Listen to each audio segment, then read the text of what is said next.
Hmm.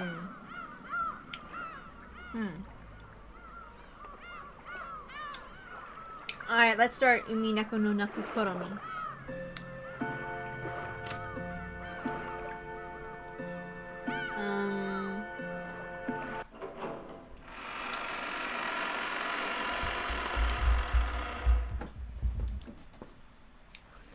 All that could be heard was the sound, the rain, the voices from the kids' TV program Maria was watching, and the engrossed Maria's cackling voice.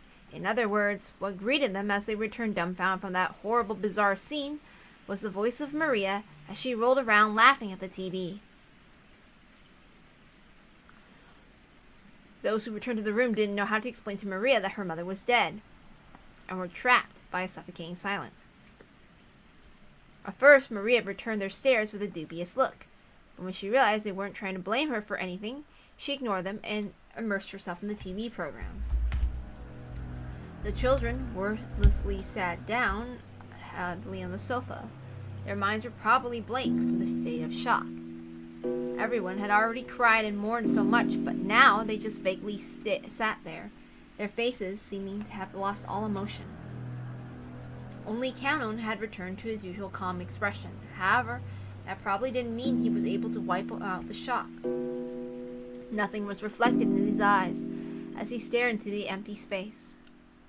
Hideyoshi kept on fidgeting, and every time he remembered that horrible scene, he started muttering about how he couldn't believe it, how it couldn't have been something from this world, how it must have been the work of demons. Every now and then, his mutterings produced a question directed at Nanjo.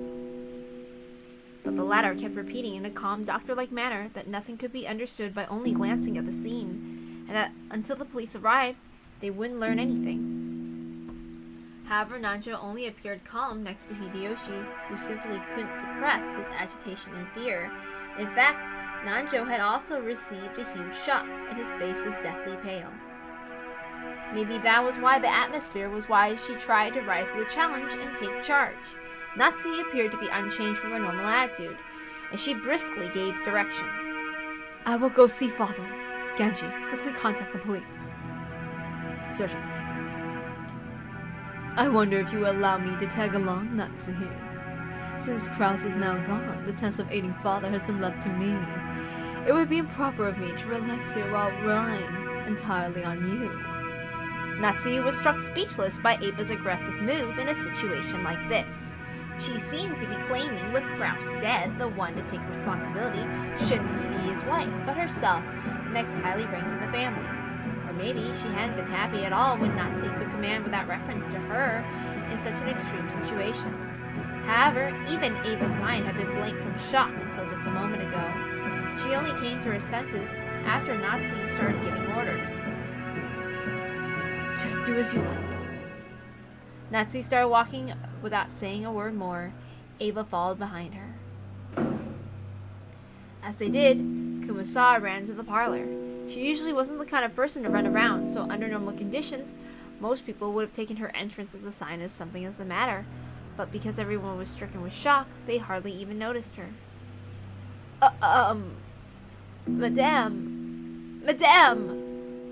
If you're looking for Natsuki, she went to see father. She'll probably be back soon. What happened, Kumasawa? You see, in the dining hall, there was blood! Blood! The ears of everyone in the parlor twitched. Everyone thought the same thing. I hope I misheard that. Any container can only hold so much. No one here would be capable of handling yet another tragedy. So they all thought it. I hope I misheard that. What happened? In the dining hall? When I went to the dining hall to set up for breakfast. Oh! The first one to start running was George.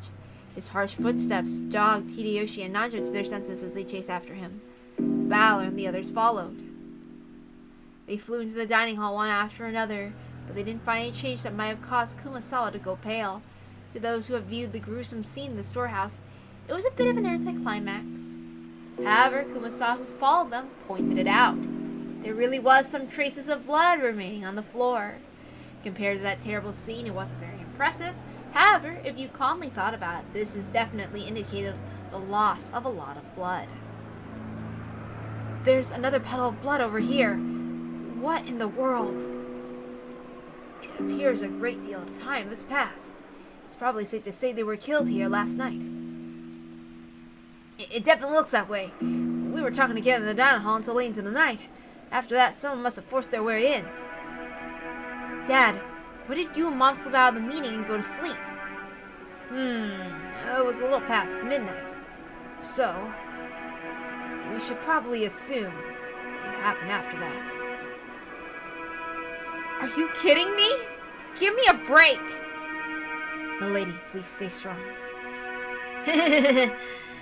After seeing that hell on earth in the storehouse, this is nothing. Really? Good for you!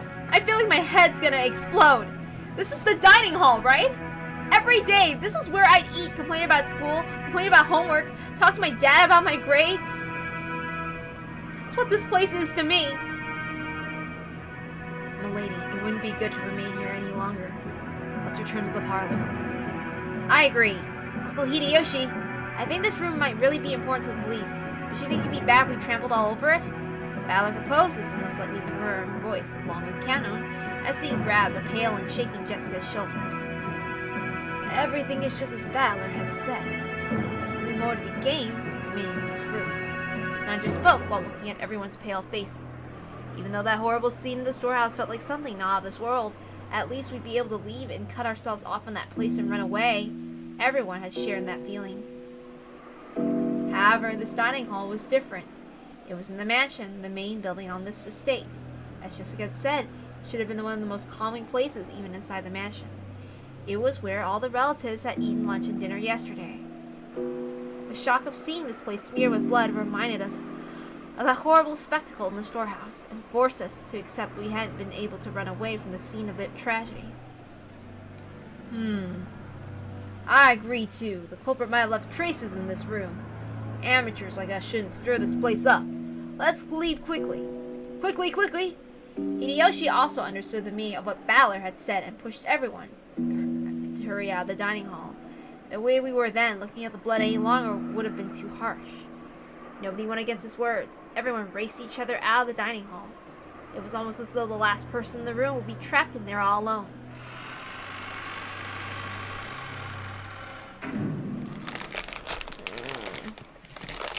Sorry, you're gonna have to hear me go digging my hands in. Okay. Oops.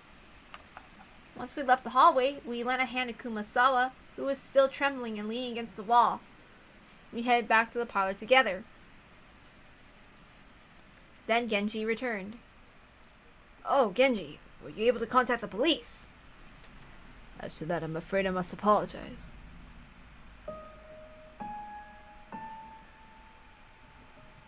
I don't know if it was a failure of the radio or something else that caused it, but... What the... So you couldn't contact the police? Both the phone and the radio failed? My apologies. A boat will be arriving on Monday morning, and I believe we'll be able to borrow their communications equipment. Isn't there a boat on this island? Can't we just take a little trip out to Nijima Police Department? Hideyoshi, that would be impossible with this weather. At the very least, we can't do anything until the typhoon passes us by. Cross's boat is being repaired and is not on the island. Therefore, we must wait for a boat coming on Monday. How could this happen? 6 people are dead! The phones and radio aren't working and there's no boat! So until the typhoon passes, the boat comes in. In other words, until tomorrow morning, we're gonna be stuck here on this island unable to contact the police, aren't we? Which means that, not just us, but the criminal who killed everyone is also confined to this island.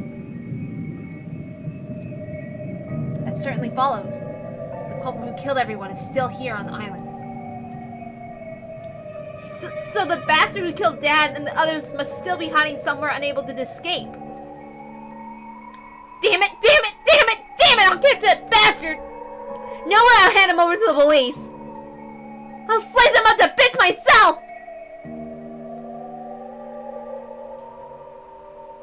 Maria had finally realized something odd was happening in the parlor.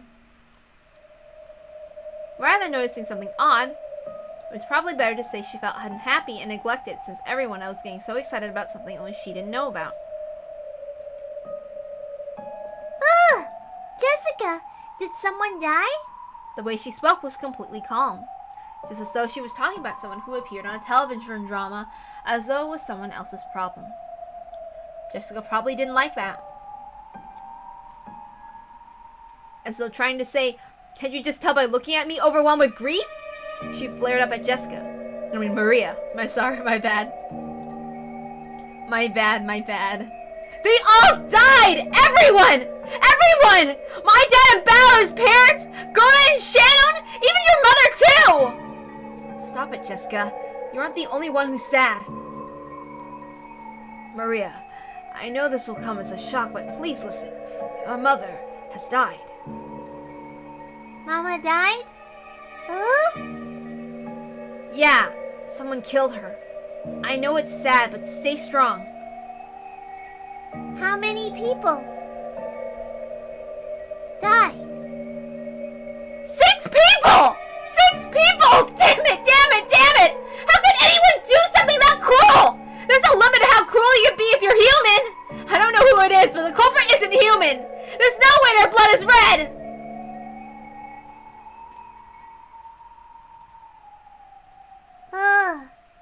The culprit isn't human. It's just chosen by the... Huh? Hey, Maria. Did you say something just now? Maria had said something, but since the words were so remotely separated from the flow and context of the conversation, I couldn't understand them for a second. When I tried to ask her to repeat it again, I was shocked by the sudden sound of Aunt Natsuhi's loud voice coming from the entrance parlor. It looked like Aunt Natsuhi and Aunt Ava had returned from their trip to see grandfather. You can't contact them, even with the radio. If we can't use it at a time like this, why do we even have an emergency radio? My apologies. It was supposed to have a maintenance inspection every year. Wait, you don't have one of those boat signal devices that makes a flashing light? Couldn't you use that to contact the next island? We do not have such equipment. My sincere apologies. Just then, Kumasawa arrived, pushing a serving cart loaded with breakfast. Since there was no way we'd be able to eat in the dining hall, Hideyoshi had ordered her to take it to the parlor. Why are we eating breakfast here? Natsuhi, I'll tell you later. More importantly, Ava, how is father? Judging by the fact that he's not with you, it seems he will not leave his room, not even for a situation like this. He wasn't there. The room was empty. What the? Where could he have gone at a time like this? Do you mean to say the master has left his study? That is correct. I was surprised myself. I wonder when he left his room. Do any of you have an idea? Natsuhi looked at Genji and Kanon as she said this. Maybe she was trying to ask whether the servants who served directly under the One-Winged Eagle knew of a place he might go. However, it was probably the other way around. Their faces made it clear. Those who knew Kinzo best realized even more than the rest how impossible it was for him to leave his room. Even we have no idea. As you all know, within that study, the master had everything from a place to sleep to a bathroom. I couldn't imagine him leaving that room except for a significant reason. In that case, what? Isn't it natural to assume one of those significant reasons came up? We still cannot be certain that's the case. Anyway, he is a fickle person. It's possible he went for a walk by himself, unaware of the current situation. If that is the case, we must all act in haste to tell him what has happened and ask for instructions. That's right. Although I don't want to think about it, it's possible something has happened to him, isn't it? I'd rather not even consider such a sinister possibility. No one had seen Kinzo since the discovery of those 6 terrible corpses. On top of that, the phones were broken and the radio wouldn't reach anyone. There was no way to contact the police. Apparently, the typhoon would leave tomorrow, and a boat would come. But until then, no one could rely on anyone outside the island, nor could they escape the island. The tragedy had hit everyone so abruptly that they lost all their composure. Everyone felt a heavy silence. Everyone was impatient. Even though they needed to do something, they couldn't think of anything. So some of them held their heads in their arms, while others got irritated. Right now, no one could explain what was occurring on this island, Rokenjima. Uh-oh.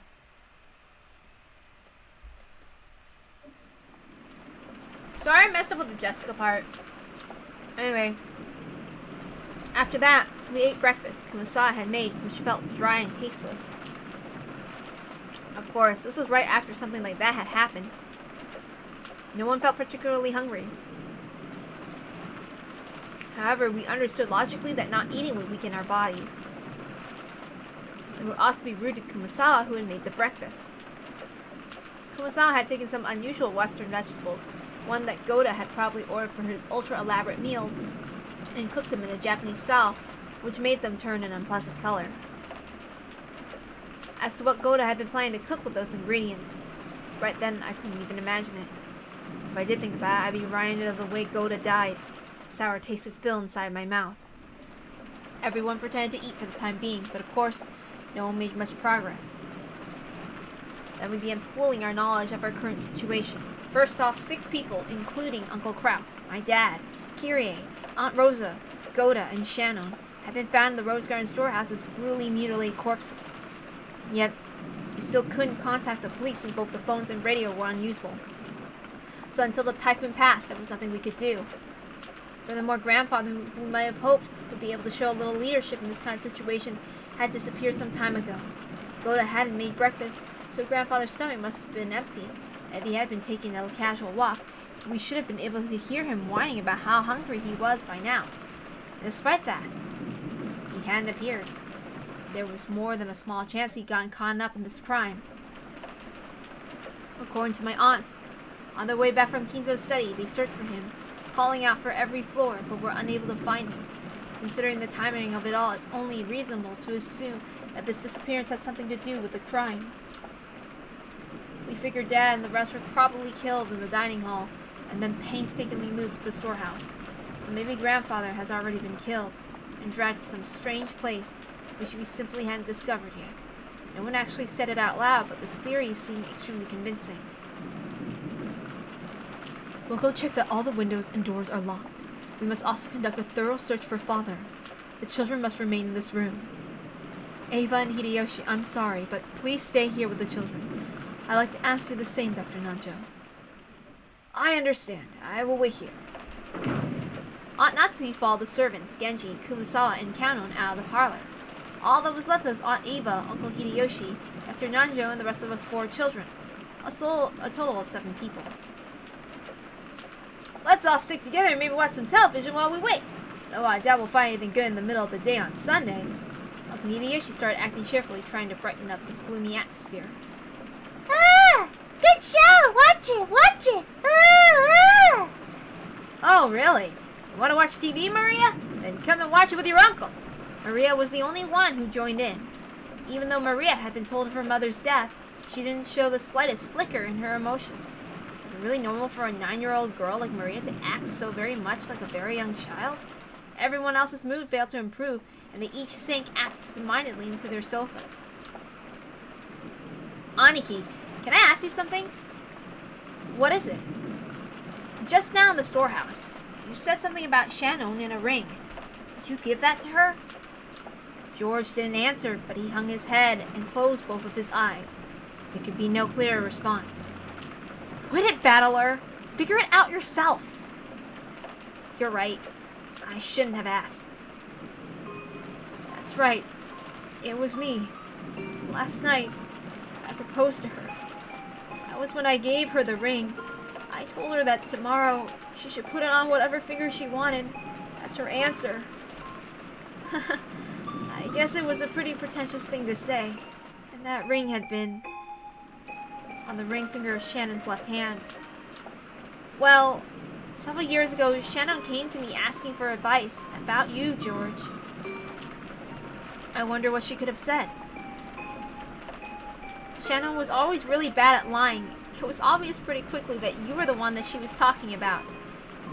She asked whether it'd be okay for her to get close to someone, even though she was only a servant. She asked about what kinds of things boys like, what kind of clothes she should wear to make them happy. Lots of stuff like that. Well, I guess you could say I felt envious hearing her say that. So then she was given an engagement ring. And it all ended right there? Different people value things differently. But being proposed to by a man, well, it can be the high point of your life, so I'm sure... Last night, I'm sure Shannon was happy from the bottom of her heart. Happier than she's ever been since the day of her birth. George sighed deeply, without raising his head. Maybe tears had risen to his eyes. It seemed Shannon was on duty in the guest house last night. But because she was too embarrassed to go back to the guest house with me, she went over to the mansion. Think about how Shannon must have felt. When you receive an engagement ring, then no matter how much warning you've been given beforehand, it's perfectly normal to get so excited that your mind goes blank. She must have been incredibly embarrassed. Then Shannon went to the mansion, even though she hadn't been assigned there, helped Godo with his work, and got caught up in this crime. If only I hadn't given her that ring on that day, in that place, Shannon wouldn't have, Saya wouldn't have been caught up in that crime. Aniki, that's just the one place where you are wrong. It's definitely wrong, so don't cry anymore. Oh.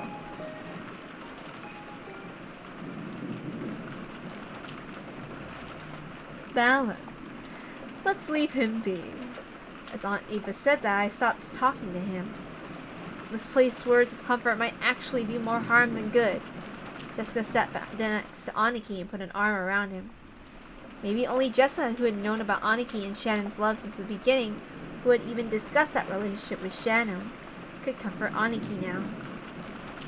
I went over to Aunt Eva and sat down on the opposite sofa. Valor, you really are strong. It looks like you've kept a good hold on yourself. Well, look at the depth of love comes from the depth of the wound, right? After all, it's not like that old bastard died has anything to do with me. I feel bad about Kiri, but well, she wasn't actually my parent. My, if that's so, you certainly were crying a lot back then. Well, I did think at least that much crying was due to gratitude to the parents that raised me. The speed of that changeover in that dry tone must have come from Rudolph. That kid would always get violently happy, sad, and angry, but he'd always regain his cool immediately afterward. It's nothing like that. I haven't really been able to get over the shock yet. I think the only difference between me and everyone else is the kinds of emotions it stirred in me. What do you mean? I've been acting much calmer than George and Jessica. That wasn't because my sadness wasn't any less intense, or because I already recovered. My sadness was simply getting replaced gradually with a different emotion. Rather than sad, I'd say I'm more pissed off. The bastard did this, and where? It's kind of been eating at me that I didn't get a chance to smack him upside the face. That was what I really wanted to do. I couldn't forgive myself if I just sat there overwhelmed with sadness and hugging my knees. Since the time Dad and the others were killed, this island has been covered by the typhoon, which means that bastard responsible for all this is somewhere on this island still. Yes, that would seem to be the case. I wonder if they're hiding somewhere in that dark forest even now. I felt like I had a very similar conversation with Kyrie the night before. That's right. After the letter from the person claiming to be Beatrice appeared at the dinner table last night. We talked about whether or not a 19th person actually exists. Aunt Ava, do you think this murder has anything to do with the letter from Beatrice last night? Ah, that one. Well, I wonder. All the siblings agree the mysterious letter was sent to further complicate the problem of father's inheritance. As to whether that and this case of warning are related, it's impossible to tell at this stage. Was that letter really given to Maria by some witch called Beatrice? How could it be? All of it was a farce devised by father, wasn't it? He made Shannon or someone else wear the dress from the portrait and trick Maria, right? Isn't that just the kind of overly intricate prank father would pull? Last night I talked with Kyrie about whether Beatrice actually exists. Kyrie also said that Beatrice was probably one of the 18 of us. Isn't that obvious? There's no one else on the island besides us, right? Then there must be someone amongst us who's pretending to be Beatrice. There's no one else but us on the island. you think? Obviously, right. Are you saying there could be someone else here other than us? No one is on this island except us. There's only 18 people, so the one pretending to be Beatrice has to be one of those 18. Kyrie denied the existence of a 19th person by spinning the chessboard around. Even though Aunt Ava hadn't constructed an argument that complicated, her opinion was at least the same. Except if that's the case, our situation starts to look very ugly. At the time of Beatrice's letter, the whole thing could be passed off as a prank set up by someone or another. However, if we're assuming there's no 19th person, we can't ignore this anymore. In other words, if there's no 19th person, the culprit who killed Dad and the others is one of the 18, right? So in other words, the person who killed them is one of the people inside this very mansion right now. Aunt Ava smiled meaningfully. It looked like she thought this conclusion would have been obvious from the beginning. The culprit carried the bodies of those 6 into the storehouse, but even that was an impressive feat, don't you think? That shutter is always closed and locked, right? In other words, in order to carry them into the storehouse, the culprit would need to unlock the shutter. Understand? Is it possible the shutter was left open by mistake that day? The servant said it's always kept locked. In other words, unless the culprit took the keys from the servant's room, there's no way they could have opened the storehouse. I wonder if the key in the servant room was the only one. Genji said that was the case, which means the culprit knew where that single key was kept and took it. Just now I watched when Kano returned the key to the servant room. The wall was packed with keys, and I don't think a novice who would know where or what those keys went to. The culprit was miraculously able to find the storehouse key among all those. Furthermore, even though the key didn't have a tag or anything sticking to it, they knew it was a key to the storehouse behind the rose garden. And that meant they also knew where the storehouse was. I'll say it even clearer. The culprit knew the inside of the servant room well. Her argument was extremely plain and clear. If the bodies had been thrown somewhere in the bushes of the rose garden, there wouldn't have been much to go on. However, if there was only one key to the storehouse in the servant room, and it was stored with such a large group of keys, a novice would not be able to tell them apart. This meant the culprit was also someone who went to the servant room a lot and was familiar with the location of the keys. The family members didn't normally go into the servant room, which means that one of the servants is the culprit. I'm sorry, but even I can't tell you any more than them. However, I'll tell you one thing. What's that? It's reasonable to think the culprit. No, culprits are multiple in number and fairly well armed. They'd have to be one thing. They had to assault the 4 in the dining hall and kill them, drag a total of 6 bodies all the way to the storehouse beyond the rose garden, and arrange for that disgusting makeup and the graffiti on the shutter. There's no way that single culprit could carry out all that on their own, right? It made sense. It probably would have been possible for a single person with enough time, but it would take so incredibly long. It's probably safe to assume a significant number of people were involved.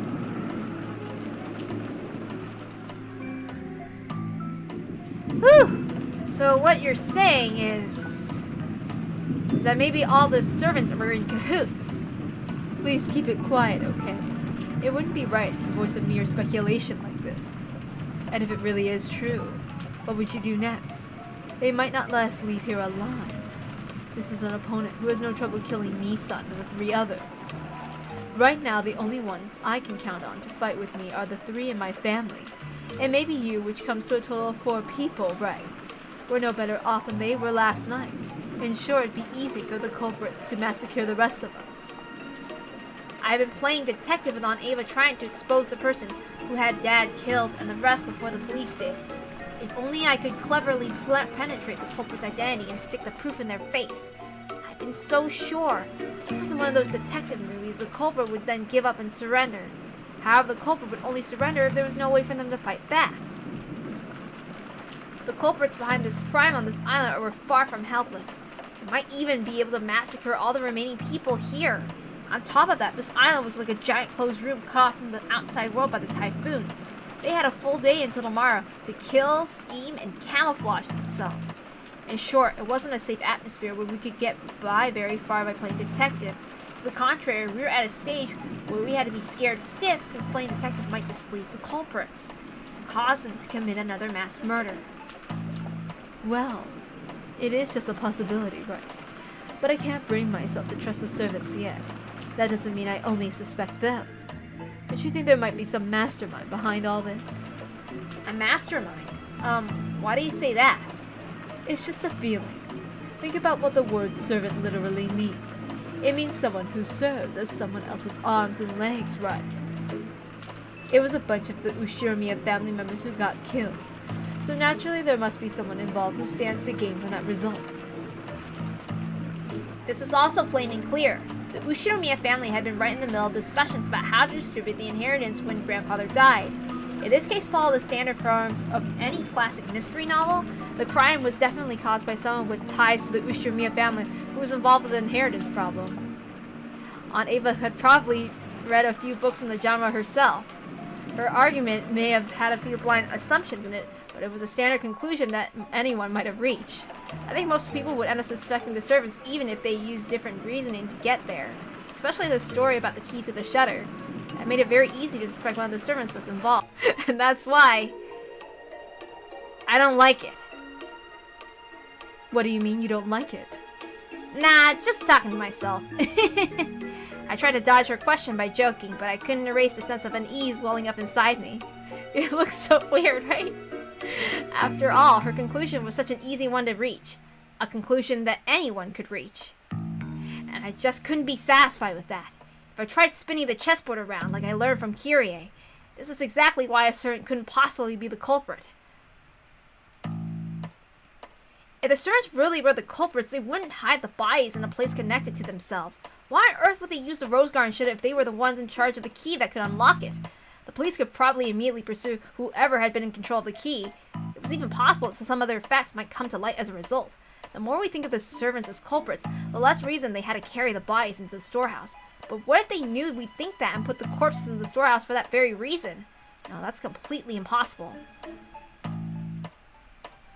When the police come and inspect the scene of the crime, they'll probably be able to uncover many things. No matter how carefully the culprits carried out that murder, some traces will definitely be found. In other words, they had everything to lose and nothing to gain. If you think about it this way and look at the murder game from the culprit side, it's hard to imagine why they want to call attention to the corpses. Once the corpses are found, it could result in someone sending a report to the police, or it might make the remaining people more cautious, or it might make the survivors start to search for the culprit.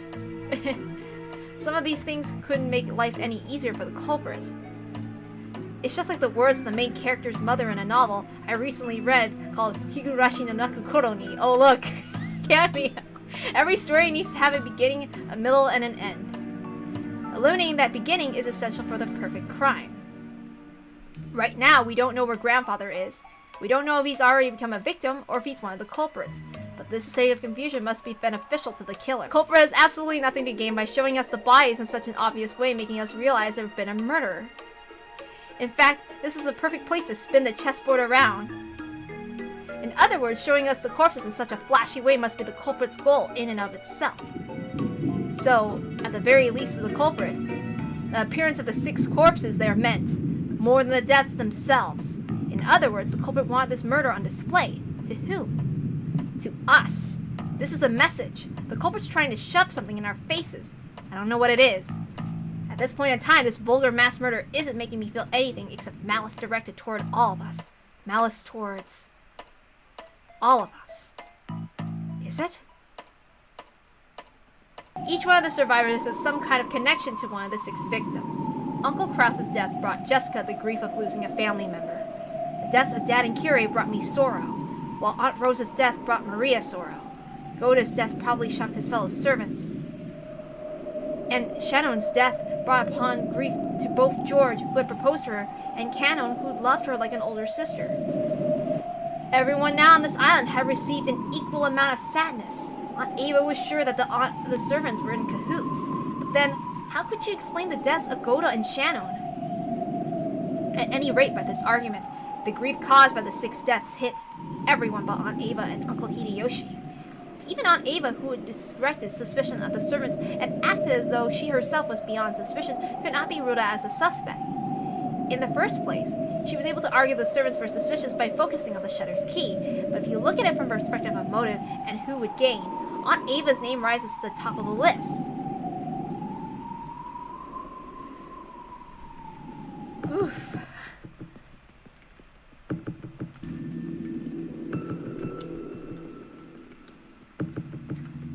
I know what you're thinking, Battler. Huh? Oh no. Please don't tell anybody about how my head's so full of obscene stuff. I'm the one who's going to gain the most from these murders. Since I'm going to be suspected anyway, I might as well get it out in the open.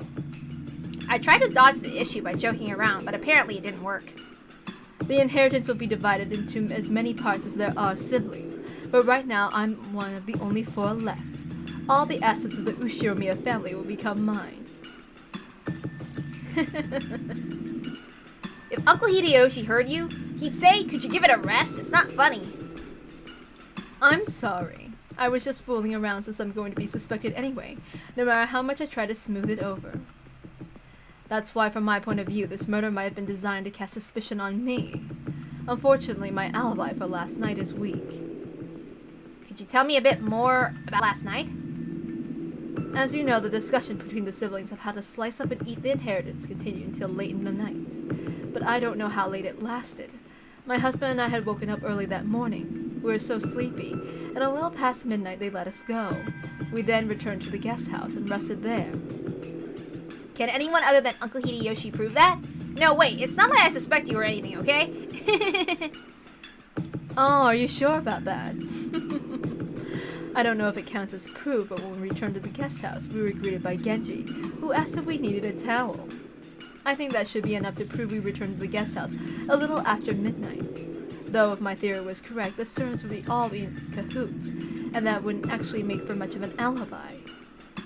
I'm reading the first episode, but I read the others before, but yeah, I'm reading the first one. This is after they discovered, like, all the corpses in the shed. Hey, you got a point there. Guess that means I'm playing detective with the real culprit right now, huh? However, let me say this for my honor's sake. If I was after the inheritance, I'd never commit such a bizarre set of murders. After all, if I just wanted to make them forfeit their rights to the inheritance, it wouldn't matter to me how they died.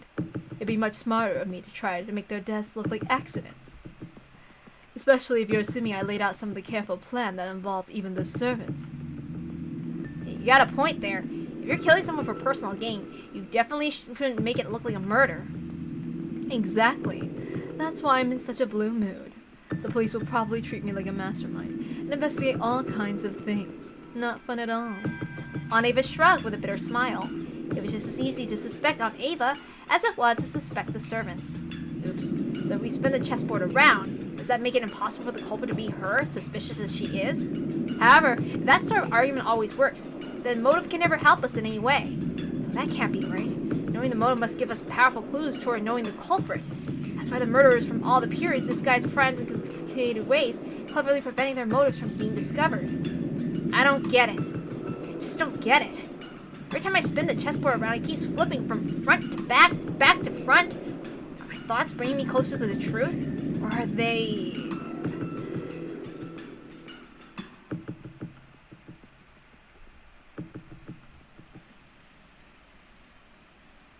Aunt Ava didn't want to talk anymore after that, so I folded my arms and headed to the window to cool my head a little. As I looked over the parlor, I saw George and the others gathered talking. It looked like they were talking about the magic circle that had been painted onto the shutter. As Uncle Hideyoshi thought back to that time, he started drawing the shape of the margin of Maria's notebook. I see, since Maria was second only to grandfather in knowledge of the occult, she might understand what it meant. I think it was probably something like that. There was a mark that looked like a variation of a cross. And then surrounding the circle all around the perimeter were these closely packed strange letters on all 4 sides of the cross. In the 4 corners, there was something written. It didn't look like the alphabet or something like that. It's what they call ancient characters. And around the top of the circumference there was a small mark. 5 small circles arranged in a plus sign and straight lines connecting them. Ah, yeah, there definitely was something like that drawn there. Yep, there's no mistaking the shape. I don't understand the thin characters, but the arrangement was nearly the same. Let's hope I can do this right. Everyone's staring down the shape, so I looked down at it too. From what I heard, this has been painted on the shutters of the storehouse with some material that looked like blood. I see. It sure is unsettling. Grandfather's probably the only person who'd want to draw something this weird. Seriously, where did he go? I want to grab him and ask him what the hell that's supposed to mean. Jessica's voice contained impatience and anger.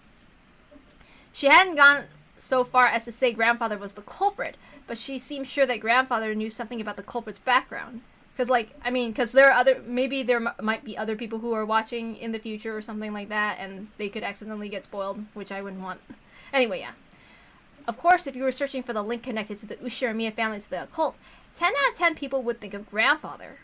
Also, to a person who knew nothing of the occult, this strange mark would have no meaning, which meant that this might have been something addressed to Grandfather. That's right, and the reason the crime was shown to the survivors was so they could find this. In that case, where did Grandfather, the essential recipient of this message, disappeared off to? Oops, I messed up. Does this shape ring any bells? Maria looked at the shape with a serious face. Maybe she was enthusiastic because this was her area of expertise. However, her appearance was that of someone separated from the events at hand, as though this thing hadn't been drawn on the shutter closed around her mother's corpse. My first impression was the design resembled a German cross. It certainly does have that kind of design. Does that mean it has something to do with Germany? The German cross was originally a crest from the religious order of knights and was supposed to protect pilgrims traveling to sacred places. So, in other words, this magic circle might have some religious meaning? This is starting to sound like gibberish.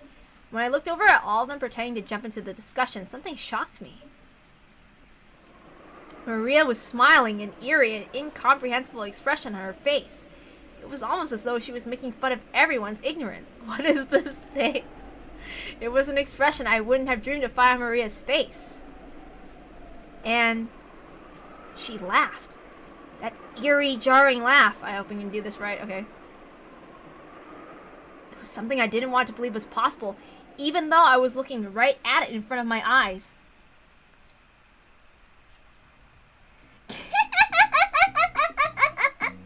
You people aren't even close. Can't you tell just by looking?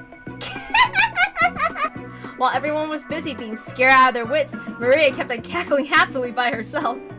I mixed it up. I don't know. After a while, that laugh was suddenly and abruptly cut off, but her expression still looked like it belonged to someone completely different from Maria. This is the 7th magic circle of the sun. The characters are written in Hebrew. Give it here. Sure. Maria stole the writing materials from the stunned Hideyoshi's hand. Yes, I love this song. She then started drawing another magic circle with a rustle, right next to the one Hideyoshi had drawn. See? It looks sort of like this, right? Yes, it was. Maria, incredible! You really do know a lot. I love the music. Jessica tried to smooth things over by praising Maria. Maybe she wanted to confirm that this is still the Maria we all knew so well, but Maria didn't answer her in any way in particular. Maria began swiftly writing unfamiliar characters in the corners of the shape. When Uncle Hideyoshi and Dr. Nanjo saw them, their eyes immediately began to open wide.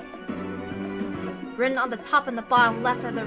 Oops, this is Maria's voice. Let's try that again. Written on the top and bottom and left and right are the names of the angels who preside over wind, fire, earth, and water. Chasan, Arel, Porlath, and Telahad. Oops, don't know how to pronounce those. And the 4 corners are the names of the great 4... Ariel, Sarah, Tharsis, and Cherub. Is that what you saw? Even though they hadn't been able to correctly write what they'd seen, when they were once again shown something identical, it wasn't difficult for them to realize the two were the same. Maria asked them whether it matched. Uncle Hideyoshi and Dr. Nanjo nodded over and over again. There's no mistake, that's it! I'm sure there are characters that look like that. How were you able to write something like that? There are also characters written around the circumference. I know. Like this, right? Maria quickly began to surround the circumference with more Hebrew writing.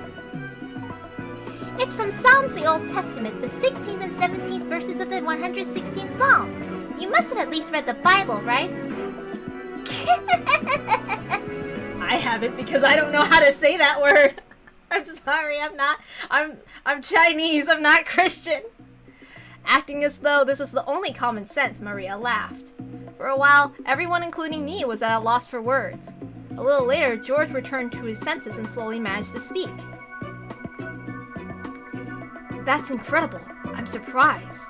So, what meaning does this magic circle have? Oh, thank you.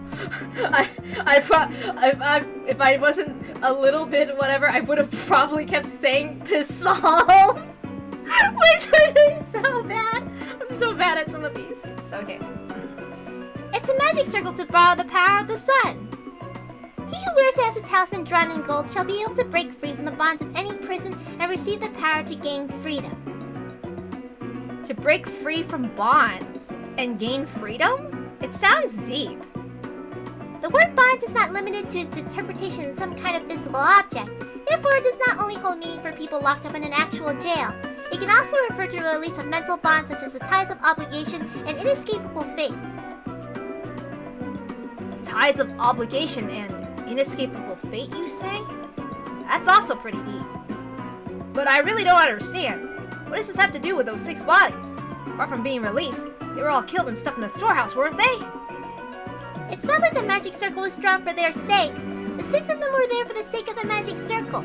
It's truly pitiable. What do you mean?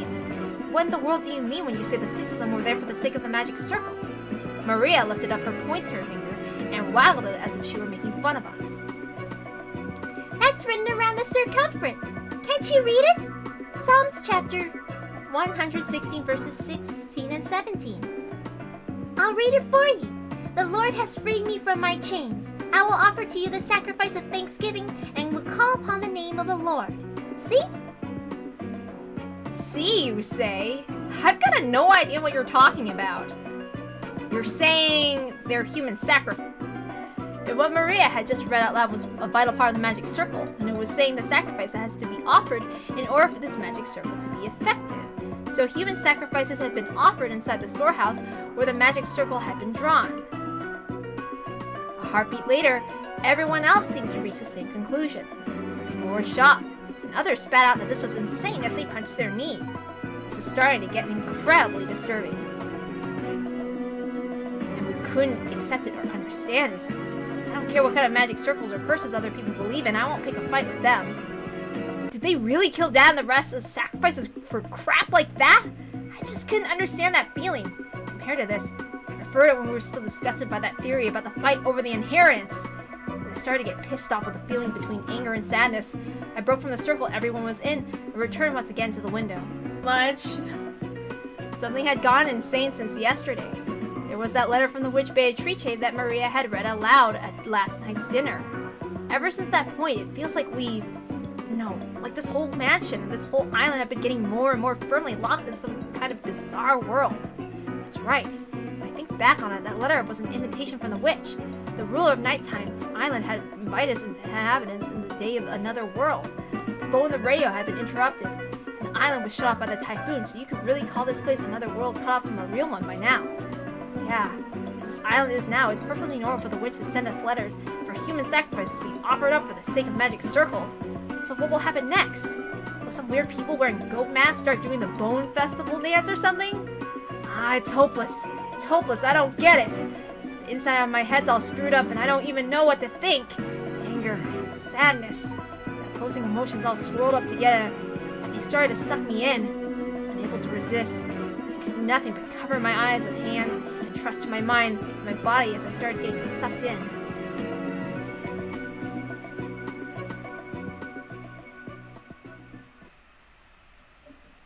As I started losing heart, I began to recall a memory from when I was small. It was when I was very young. I unfortunately had to see a very scary occult movie on TV, and for a while, I hadn't been able to go to the bathroom by myself. And Val would be like, I saw a scary occult movie. Well, I know that. I saw Cabin Fever when I was 6 years old. The first scene I saw was the lady shaving her legs and her skin falling apart. Ugh. That old bastard gave an exaggerated laugh and said this. Hey, Battler. Why do you think they go to all the trouble to make movies like this about demons and the occult and such? It's because they don't exist. Something that ridiculous can't be found anywhere on the planet. Because they don't exist, people don't want to see them and go to a lot of effort making them. That's why those occult movies just make me laugh. If I were forced to choose, I'd say rather than demons and monsters, this year's earnings call and angry wives are 100 million times scarier. I'll go further, okay? From my point of view, getting scared is a recreational emotion. Something for people who've got room to relax on both their hearts and their lifestyles. They had so much time. They didn't know what to do with it. So in order to entertain their mind with unusual emotions, people started creating a culture with demons and the occult and stuff. Seriously, why have I been acting so damn thick-headed? I was totally taken in. Don't try to mess with me. This is the human world. I don't give a damn about witches, demons, magic circles, and sacrifices. The human who killed Dad and everyone else is still on this island. That's all there is to it, right? The next person who started speaking to my heart was Kyrie. You see, in both chess and shogi, when you reach the very, very last stage of the game and get closer and closer to cornering your opponent, the number of optimal moves you could possibly make gets smaller and smaller. Therefore, if you're backing someone against the wall, or if someone's doing the same to you, both players' moves become infinitely easier to read. In other words, when you're completely cornered and you think you have no moves left, that's the moment it's easiest to read your opponent. However, when a person is forced into a defensive position, they can't help but lose their ability to think clearly, so they aren't able to get their minds around their opponent's moves. Yep, it's core. That's when you spin the chessboard around. With all my strength, I slapped my face with both hands, and now my eyes were truly open. When you don't understand anything, and you're completely cornered just like I am now, isn't that the perfect time to spin the chessboard around? While on the defensive, we can't even guess at the culprit's scheme. If we spin it around and look at it that way, just what might we see? First off, at the time the culprit committed the murders, they knew the island was being cut off by the typhoon. Therefore, they should have understood that even if they carried out the murders, they wouldn't be able to get away early this morning. In short, the culprit had begun without securing a way to escape. Furthermore, that bastard tosses the corpses in the storehouse. Then, was this even kind enough to say, here they are with that weird bit of graffiti? In other words, since they'd probably find the corpses sooner or later, they wanted to show them to us. We'd all been dim, and hadn't noticed the storage shed. The culprit's goal would not have been achieved, would it? If you think about it this way, that bastard of a culprit. So this morning, they must have been watching our every move with bated breath. After all, if we hadn't been so kind to discover what was on the storehouse, all that hard work and preparation they did last night would have just gone poof. What did the culprit want to make us feel by showing the corpses in the storehouse? All 6 of the bodies had their faces noticeably destroyed. Was it a grudge? A warning? The defacement of the bodies had occurred after death, so it hadn't even been a means by which the culprit had killed. It didn't mean anything to those who had been killed. It did have the meaning to those who have found the bodies. The culprit wanted to make it appear that they had been killed so brutally. Ha! After thinking this way, I really want to tell that bastard to stop taking me so lightly. Who just did us that to? If you're told, please be scared, you can't just really say, really? Sure thing! If someone tells the great Ushiramiya battler, the entrance is right here. I'm the kind of guy who'll start wanting to sneak in through the window. The next thing that had me concerned was that so-called magic circle on the shutter. As Maria, who had shown her the knowledge of the occult rival grandfathers, had recognized, that magic circle was genuine. They must have drawn that thing in pitch-black darkness, taking a lot of time and holding an umbrella in one hand. Isn't that amount of hard work and perfectionism impressive? What purpose would have been all that effort? If we were looking for a fan of the occult in this mansion, most likely all of us would naturally suspect Grandfather. They wanted us to make us think Grandfather was involved? But if that's what they wanted, they could have just drawn any old scribble that looked like a magic circle. It wasn't like any of us amateurs would be able to tell the difference between genuine and fake. However, this magic circle was genuine, and furthermore, it had been written in Hebrew. So this magic circle had a message that could only be understood by someone with knowledge of the occult. A message is form of communication. By sending it, they're hoping for a reaction. Reaction? For some reason, we couldn't find Grandfather now. I don't know how Grandfather might have spotted the magic circle in the shutter, but he did choose to hide himself in reaction to that? No, was it a trap to make us suspect that Grandfather had participated? You could read it either way. Damn, that's so annoying. What kind of reaction was the culprit hoping to get out of us by putting on this occult show? Somehow that felt like the culprit's weak point. The letter from Beatrice that Maria had read out loud during last night's dinner sprang back into my mind. This is a freak who'd asked us to enjoy a battle of wits. Isn't that interesting? This battle of wits between us and the witch. Will we sucked up by her occult game first? Or will we pull off her fake skin first? There's a whole day until the typhoon passes. Why not enjoy ourselves? Joe fan. I finally noticed that the inside of the parlor had gone quiet again. Everyone had sunk to their favorite sofas, some deep in thought. Some irritated, some acting depressed. Maria was once again enjoying the TV as if she never left it. It looked like she found the commercials more fun than the boring program, as she happily yelled, "Ah!" and giggled. I stared at each person's appearance in return. If there isn't a 19th person, the culprit must be in this room. Right now, Aunt Natsu is searching the mansion with the servants, right? Then we shouldn't stay in this room, in this mansion where the culprit has to be. After all, it's possible Aunt Natsuhi was behind this. And we still can't deny one of the servants might be the killer. Anyone could be guilty. Still, Aunt Natsuhi and the rest sure are taking their time. Of course, it's not a small mansion, but isn't this taking a little too long just to walk around checking the windows and doors? Just as I was thinking this, Aunt Natsuhi and the rest returned. Not one of them was missing, but our relief was short-lived. Everyone looked at Aunt Natsuhi in shock. The talk I had with Aunt Ava started to creep back in my mind. The possibility that the culprits had enough in numbers or weapons to kill all 6 at once. Forgive me if I startled you. I brought this to be prepared for the worst. Oops, let me do that again. Forgive me if I startled you. I brought this to be prepared for the worst. After all, that thing in Aunt Natsuhi's hand was a rifle.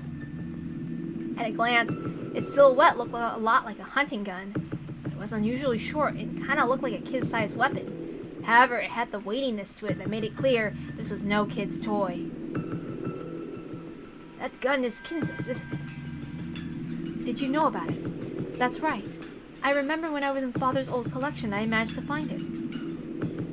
Whoa! Awesome! Natsuhi, is that thing real? Yes, it's real. It can fire live ammunition. Long ago, Father used it to scare away wild birds. He was playing duck hunt. Oh, that takes me back. Where did you find that thing? No matter how much I asked him to let me touch it, he never let me lay even one finger on it. Oh, Grandfather had one of these? I didn't know that. Long ago, Grandfather was really addicted to cowboy films. That generation really liked this kind of rifle.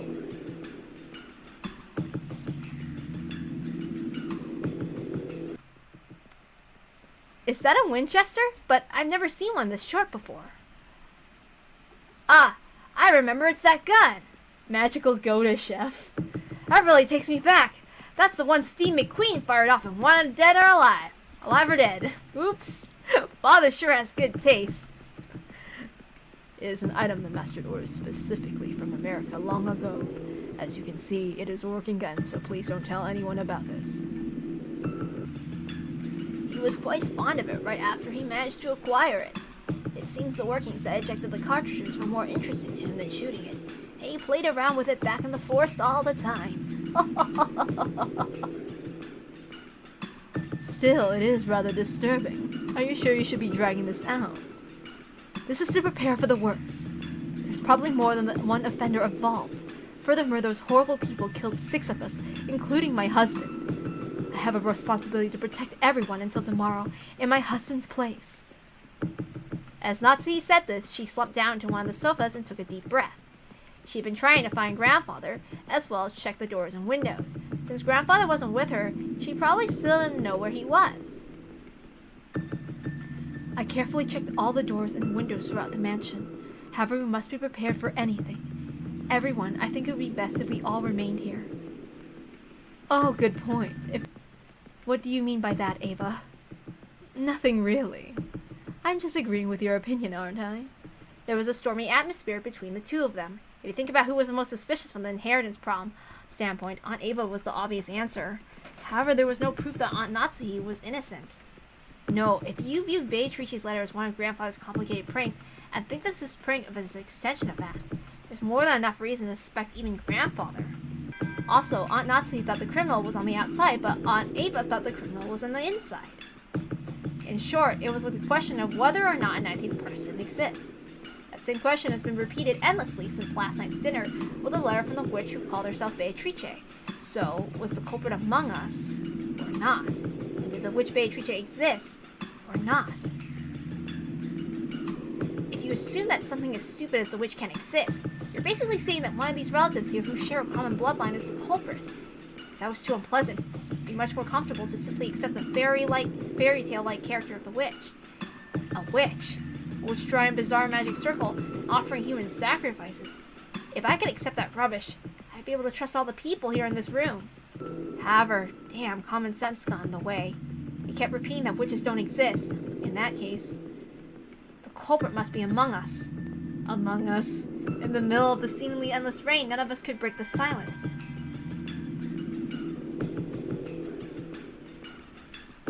Ah. But yeah. Like, let me think.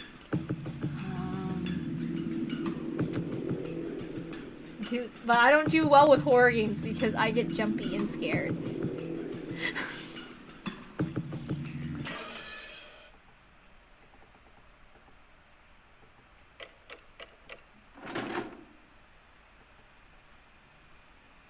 Oh yeah! I know who you're talking about. Lunch ended and the servants removed the tableware and went to the kitchen. The wind and rain neither weakened nor strengthened. The island remained cut off from the outside world. I also kin that girl. At first, it seemed as though Natsu planned to stop anyone from taking a step outside the room. When it came to prepare lunch, she finally realized this would be impossible. However, in order to avoid having anyone else alone in the kitchen, she told the 3 servants to go together. Because of that, the servants were the first one to give the rights to leave that stuffy parlor, which had been packed with 11 people. Oh. Since breakfast had immediately followed that terrible incident, preventing most of us from eating much. Everyone tore into their lunches in silence. I will wash the dishes so you can rest a while, Canon Genji. Do you want something to drink? I don't need anything, Canon. I don't need anything either. You two must have been so busy and so early in the morning. It's no wonder you're worn out. The only noise was that of Kumasawa washing the dishes, which resounded throughout the kitchen. Genji and Kanon sat on the chairs a short distance away, their eyes lightly closed. Just as Kumasawa had said, those two had probably built up a great deal of fatigue. But that didn't mean that they could let us show in front of the relatives. Avoiding that was one of their virtues. After the silence had continued for some time, Kanon opened his mouth and muttered, Shannon, why did she have to die in such a horrible way? Forget about the manner of her death. It was nothing more than bad luck. You're right. It was nothing more than bad luck. They both fell silent once again. Kanon's expression was filled with grief. To think that Shannon's actually dead. I still can't believe it. Poor thing. Not being able to see her again feels like a lie. I just wanted to see her smiling face one more time. Careful, you're starting to talk like Kinzo. Don't start going, oh man. Oh wait. 4D audio. I wonder what that's like.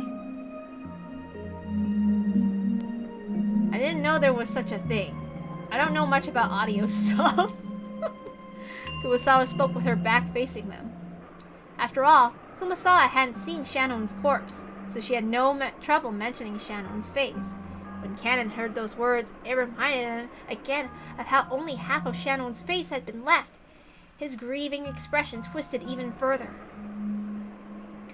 Why did Beatrice do that to Shannon? If she wanted a sacrifice, there are plenty of others to choose from. Why?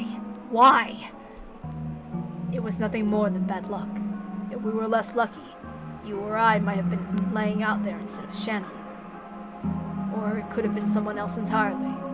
Everything else is left to fate. Genji, you said the door to Madame's room was stained with traces of blood, right? The same substance that was painted on the... Indeed, it was an unsettling mark, almost as though someone with blood-stained fingers had been trying to pull out the doorknob. No scratch through the door.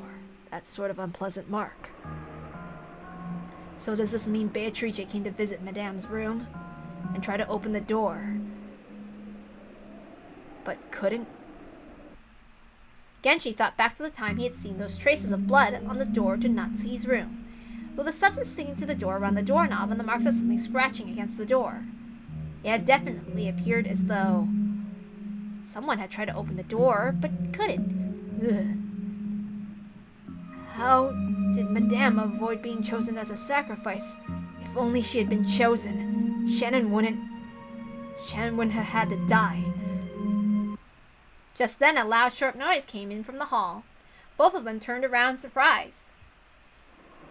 That's a pretty interesting chat you're having here. Let me join in too. Before any of the servants realized, Battler was standing in the doorway to the kitchen. Battler, how rude of us. Genji and Cannon stood up, surprised, and hastily bowed. But I didn't care about stuff like that. I was more concerned about continuing their discussion. I told them I was going to the bathroom, so they let me go. I thought I'd suffocate if I was locked up in that room any longer. I was about to come ask you guys for some water, but then I overheard something pretty interesting. You don't need to bow your heads or anything. Please let me hear the rest. That just now wasn't really... I've been listening to you for a while. Don't try to hide it now. So I'll ask directly. Who is this Beatrice? Is she supposed to be a witch from a kid's story? But it doesn't look that way now. Cannon averted his gaze. It was obvious he didn't want to talk about this, which only made me want to ask even more. While making an effort to smile, I grabbed the collar of his shirt. Last night, this would have been none of my business, but after this morning, everything's changed. Now that Dad and the rest have been killed, this is totally my business. I have the right to listen to this suspicious story, don't I? I glared into Cannon's eyes as he continued to avert his gaze in apparent pain. Since there was a big difference in our heights, Cannon had to stand on his toes. It looked like it hurt a bit. Battler, please let go of him. Cannon isn't really hiding anything. Then you don't have any problem talking about it, right? It's lonely being out of the loop, you know. When I tried to further twist up his collar, Genji kept between us and spoke. In his expression were traces that he had made up his mind to do something. Apparently, he had no intention of hiding it. I can tell you about it. Cannon only hesitated because you might have taken it badly, Battler. Hesitating, huh? Not very manly of you. Whatever it is you're talking about, it's even more unpleasant than having it kept a secret. Tell me about it. It's not like we have anything better to do before tomorrow comes. A slightly spooky sport might be the best way to avoid getting bored. Genji and Cannon looked at each other and nodded as though they decided to talk. Understood. Please ask us anything. We will talk. Right. Then I'll ask. Who in the world is Beatrice? All I know is that she's a witch who lives in the forest of Rokenjima. I've heard it's a story of grandmother or someone invented to keep people out of the dangerous forest. I know, right? Is that wrong? No, it isn't wrong. It's as you say. Beatrice is a witch who dwells in the forest of Rokenjima. Battler, I don't expect you to believe all this all of a sudden, but Beatrice exists. She is a real person, the one who gave the master a vast amount of gold, who worked by his side for many years. Huh? Ah, come on! Is Grandfather paying you to repeat everything he says? I laughed like it was a joke, but neither Genji nor Cannon laughed. Oh my god, Valor fully in Cannon. Not even Kumasawa, who was avoiding my eyes, flustered as she started washing the dishes. So unfortunately, I was the only one laughing, painfully, bitterly. I see. Is that why Genji refused to mention it? If you really mean it, of course I'd take it badly. So you're saying that a person named Beatrice actually exists? Yes. She has been working for the master since before the mansion was built on the island. She has most likely been working for him even longer than I have. What do you know? Kiri's theory was off. Grandfather really did have a confidant called Beatrice. Is that person on the island now? Yes. I believe that she is here. That's a vague way to say it. I guess that means you haven't seen her face today or yesterday. That is correct. It is extremely difficult to say, but... Cannon once again dropped his gaze, avoiding my eyes. Come on! Don't just stop there! That's like freezing an inch before the blow, right? I urged him on jokingly again. However, it looked like Kano was still confused as to whether he should speak or not. Then Kumasawa whispered.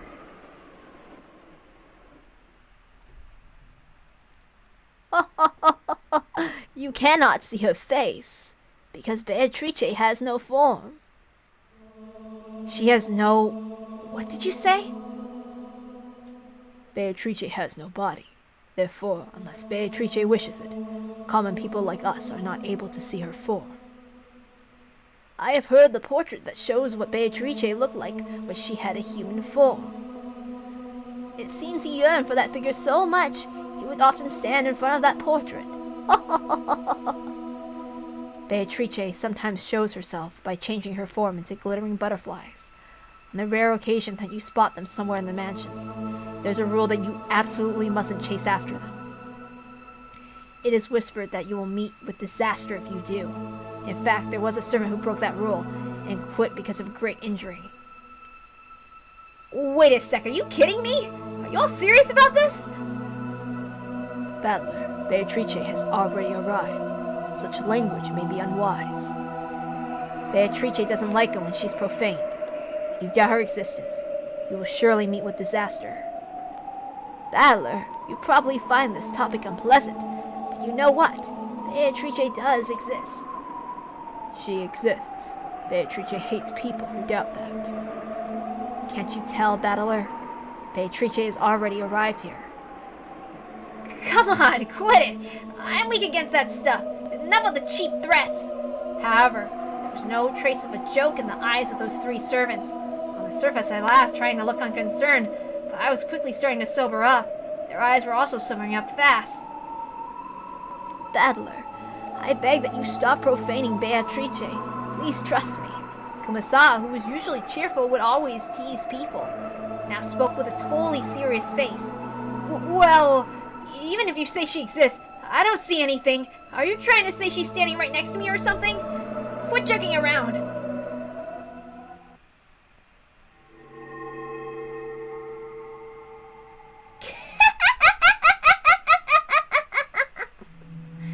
Just then, the unnerving laugh suddenly filled the kitchen. When I turned around, Maria was standing there by the entrance, but her expression, the feeling about her, her presence, felt exactly the same as the servants. Whether your wavelength matches or not is not determined by birth. Battler, you were born with a mismatched wavelength. That's why you can't see her. That's why you can't meet with her. And that's why you can't talk to her. You're the type Beatrice hates the most. Maria laughed like it was funny, but it sounded extremely eerie. It was almost like she was laughing at me because I alone didn't understand. Do you want to know about Beatrice? Beatrice is a 1,000-year-old witch. With all the demons at her command, she can harness the power of alchemy to create a philosopher's stone and a vast quantity of gold. Grandfather built up all the vast wealth of the Ushiramiya family by making a contract with her. Yesterday I read Beatrice's letter, didn't I? That was real. Well, I guess it's pointless for me to try and force you to believe. After all, it looks like you were born without a trace of the sixth sense.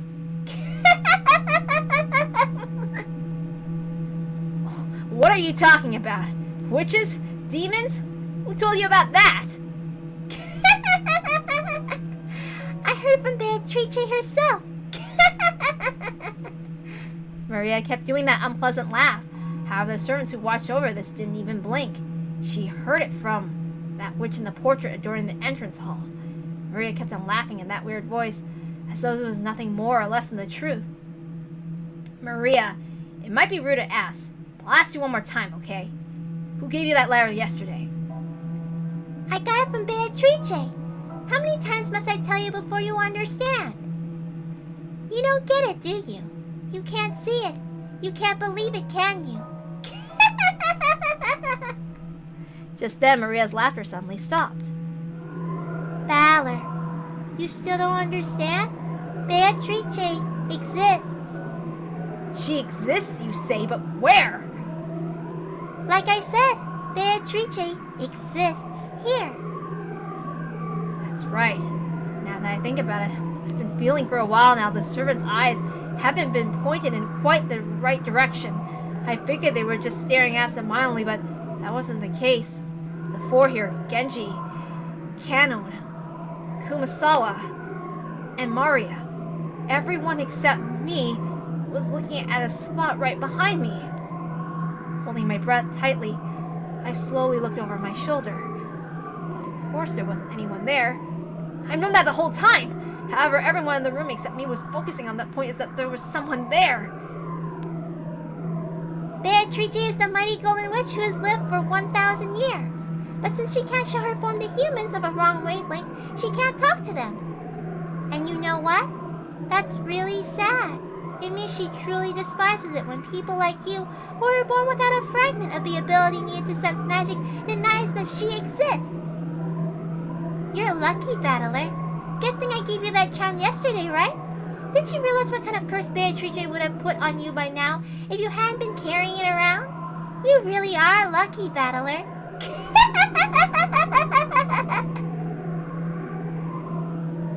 Oh, that scorpion keychain? I thought that was just some cheap gift or something. But you say it really has some power?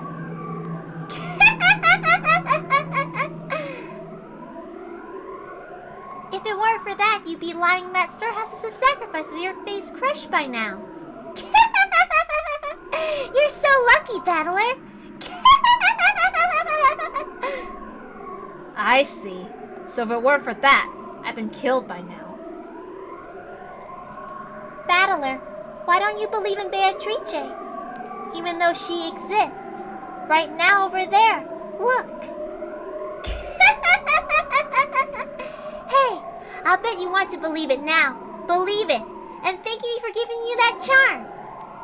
If it weren't for that, you'd be in the storehouse right now. But then maybe you would have saved someone else in exchange, right? Right then, I burst into laughter. Playing witches had been pretty fun up until a second ago, but unfortunately that last one seemed to be a bit too much for me to gloss over. Then it's all useless, isn't it, Maria? If that's true, then I'm sorry, but it's all useless. When Maria saw me suddenly laughing, she stopped. Even though she hadn't understood what I was laughing at, she realized it wouldn't be pleasant for her. I thought it might hurt you, so I didn't say it earlier, bud. Well, I thought I put that charm you gave me in my pocket, but I must have dropped it somewhere. So that charm can't be the only reason I'm alive now. Even though I should have been cursed by the witch, I'm perfectly fine. Sorry, but I don't believe in things I don't see with my own eyes. Sixth senses? Wavelengths? Magic sensitivity? Sorry, but I don't believe in fake stuff like that. When I heard the girls in class start talking about how good or bad their ability to sense the supernatural is, it pisses me off. I don't know how much grandfather's paying you, but if you're trying to talk me into joining some cult, believe me, you won't be able to do it that easily.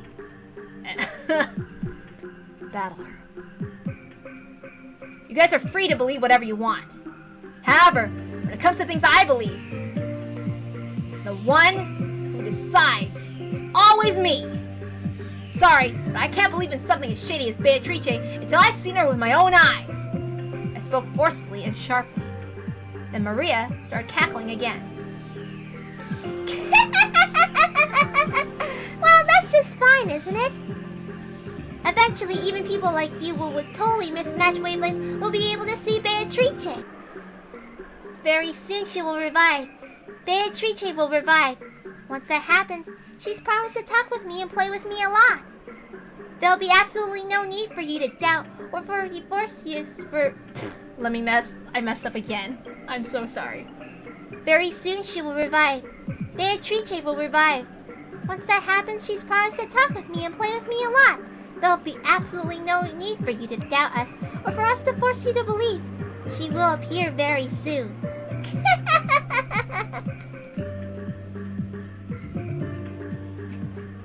Oh man.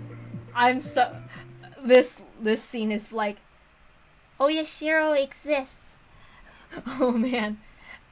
With Rena and Keiichi. And then Keiichi just freaks out. After a meal, some people tend to head to the bathroom while others prefer to relax for a bit.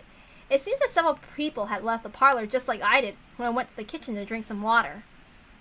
In the end, Aunt Natsuki reluctantly retracted her order that everyone remain packed into the parlor, on the condition that no one headed out on their own or strayed too far. In any case, if 11 people are shut up in the same room starting early in the morning, the air will start to stagnate. Also, quite some time had passed, so everyone was starting to recover from the shock of that morning. Their sense of danger might have been weakening too. However, it was a certain fact that 6 people had been killed inside this mansion, so no one was completely negligent. Whenever they went out into the hallway for a breath of fresh air, trying to act tough, they would quickly get scared of standing there isolated, and eventually return to the parlor. I guess it's like the north wind and the sun. If you force someone to stay shut in, they'll resist. But if you tell them to do whatever they want, they'll come back obediently. People really do not like doing what they're told. When the servants finish cleaning up from the meal, they'll return obediently to the parlor, just like Aunt Anatsu had told them to, and sat on the sofa near the entrance, patiently awaiting orders. Maria, almost as though she had suddenly finished playing witches, had returned to the pure Maria I knew well, saying, "Ugh." What in the world happened back there? I hadn't even felt an atom of the presence of this person called Beatrice, who was supposedly standing behind me, invisible. However, it felt like I glimpsed a little of that presence inside Maria. You're right, when Maria starts talking about witches, her personality changes. Battler, you also saw it down by the beach yesterday, right? You mean that scorpion keychain? No, I don't mean like when her feelings were hurt. I'm talking about her having a dual personality or something. Yeah, that happens sometimes too. That thing Maria did when she was talking about the magic circle does happen every now and then. It's freaky though. Apparently Jessica had spied that Maria had a few times. I just happened to catch it at a bad moment. I was pretty freaked out seeing it for the first time. Oh, this is really loud. So, what is that? Does Maria have a dual personality or something? Are you saying that her spiritual sense really is that strong and she's being possessed by a spirit or whatever?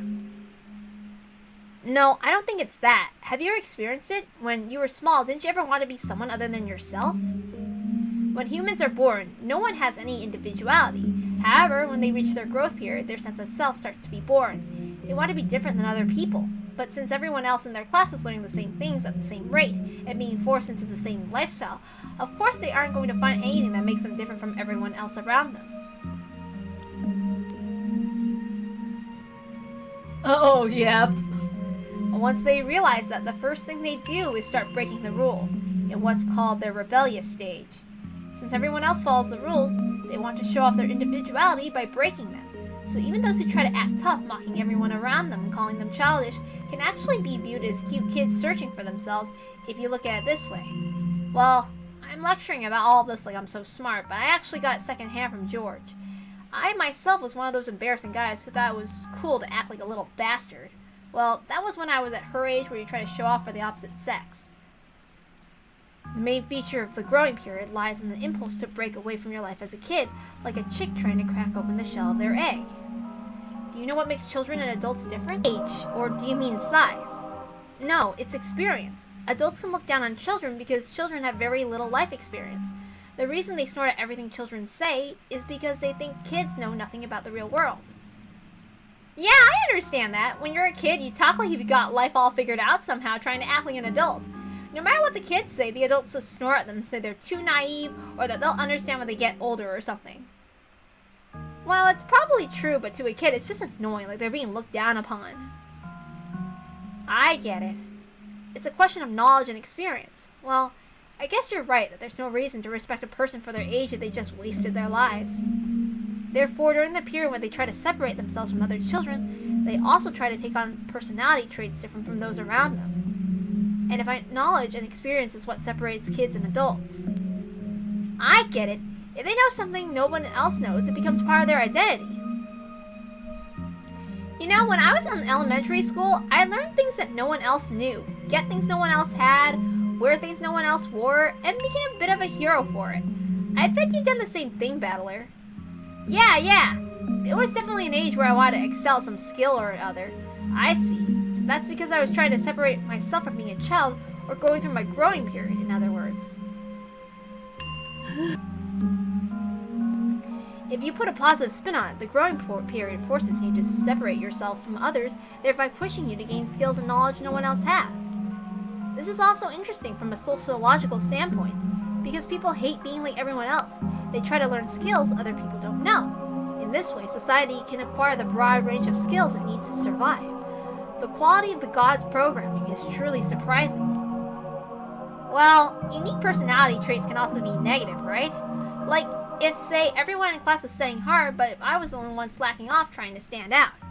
Okay, that last bit was really true about me. It's only recently I've been able to thank the middle school teacher who slapped me after school. But while I like to jump over things no one else could, sprint as fast as I could, try to lap those guys with good grades when we did a marathon, I just felt like doing it. It was in my nature. If I couldn't study well, then I at least get back at them by exercising. I see. So I really did go through a proper growing period. I guess boys really do tend to focus more on physical stuff. But you know, girls of the same age tend to focus more on mental, spiritual things. I bet there are groups of girls in your classes that got really interested in fortune telling in their spiritual senses. Yeah, there were. They'd come over asking me for my sign and my blood type, and then they'd laugh, I thought so. It really got on my nerves. No matter which class you go to, girls like fortune telling, assigning whether your spirit sense is strong or weak, what your sensitivity is, whether you can see the unseeable, that kind of thing happened to me. That's because fortune telling and spiritual senses are things that aren't taught in school. To girls who tend to be more introverted, it's a genre that's easy to build an identity upon, one that holds a lot of interest for them. Just like how when boys enter their growing period, they start acting tough and rebel against adults. When girls enter their growing period, they start getting interested in that kind of thing. Well, I didn't though.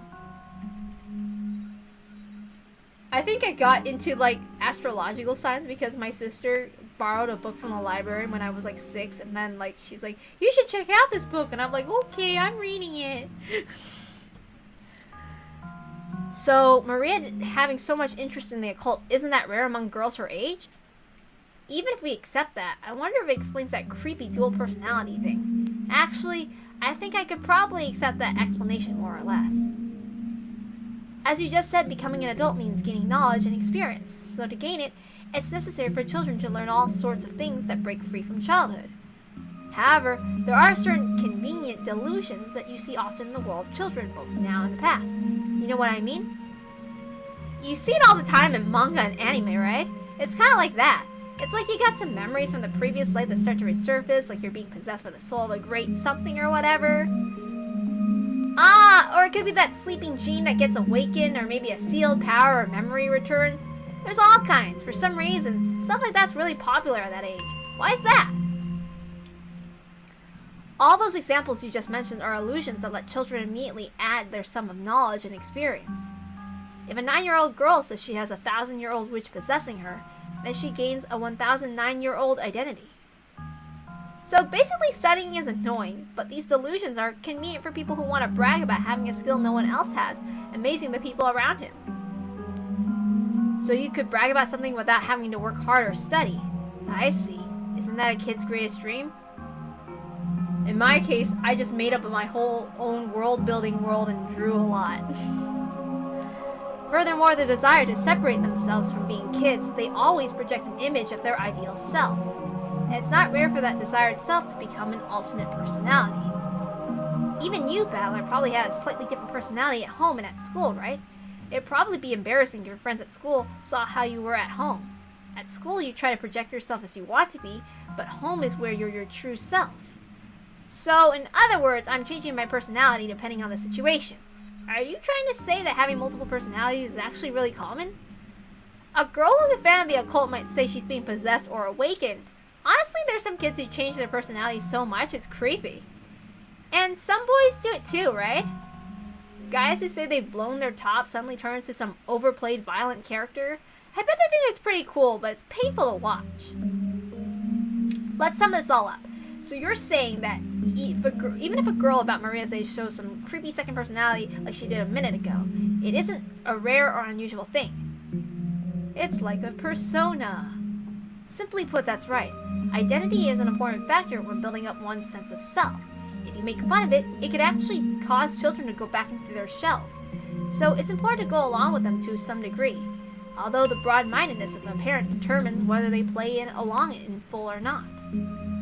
Aniki, I can't believe you're single. You sound like you've already raised kids through middle school. So, I wonder if Aunt Rosa also knew much about Maria's dual personality. She knew about it. Just between us, Aunt Rosa really hated it. She said it was really unpleasant and that Maria becoming increasingly isolated from the rest of class. So anytime Maria started talking about the occult or laughing like a witch, she'd slap her. And it looks like Maria stopped talking that way in front of her. Ugh. Maybe that thing back there was just a little game for a girl facing her growing period. Just a girl trying to show that she was different and independent by holding interest in witches and the occult. And since she wanted to be different from herself, young as she was switching between her normal personality and the personality of her ideal, a witch. At first, I found that very disturbing, but after being lectured by George, it felt like this was a path everyone walked down one time or another.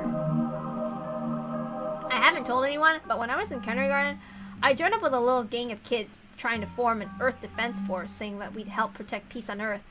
My face turns red when I remember now. During what we call the practice, we chant EDF! EDF!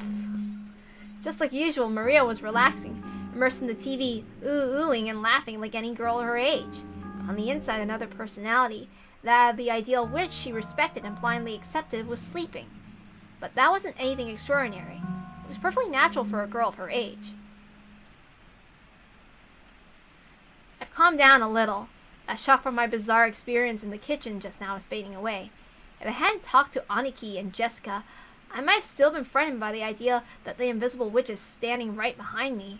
However, can I really accept that as an explanation for what happened back there? If I'd just been Maria, I could have explained it as the fickle delusions of a growing girl. But Genji, Ken, and Kumasawa had also been there. None of them had denied what Maria said. They silently accepted that Beatrice exists. I was starting to feel a little uneasy. Aunt Ava's position was that no 19th person existed, and the crime was an inside job tied to the family quarrels. On the other hand, Aunt Natsu's position was that the culprit was hiding somewhere outside the mansion. So she rejected the possibility of an inside job and supported the idea that a 19th person existed. Oh, I didn't know that. Oh, I didn't know Valor was making a reference to something. In the kitchen, Maria and the servants had also supported the idea of a 19th person. But according to them, this 19th person isn't human. They said it was an invisible witch carrying out some mysterious plan. Is there a 19th person or not? And is the culprit human or a witch? For some reason, I couldn't just laugh off any of those possibilities. Not even the most ridiculous story about the witch.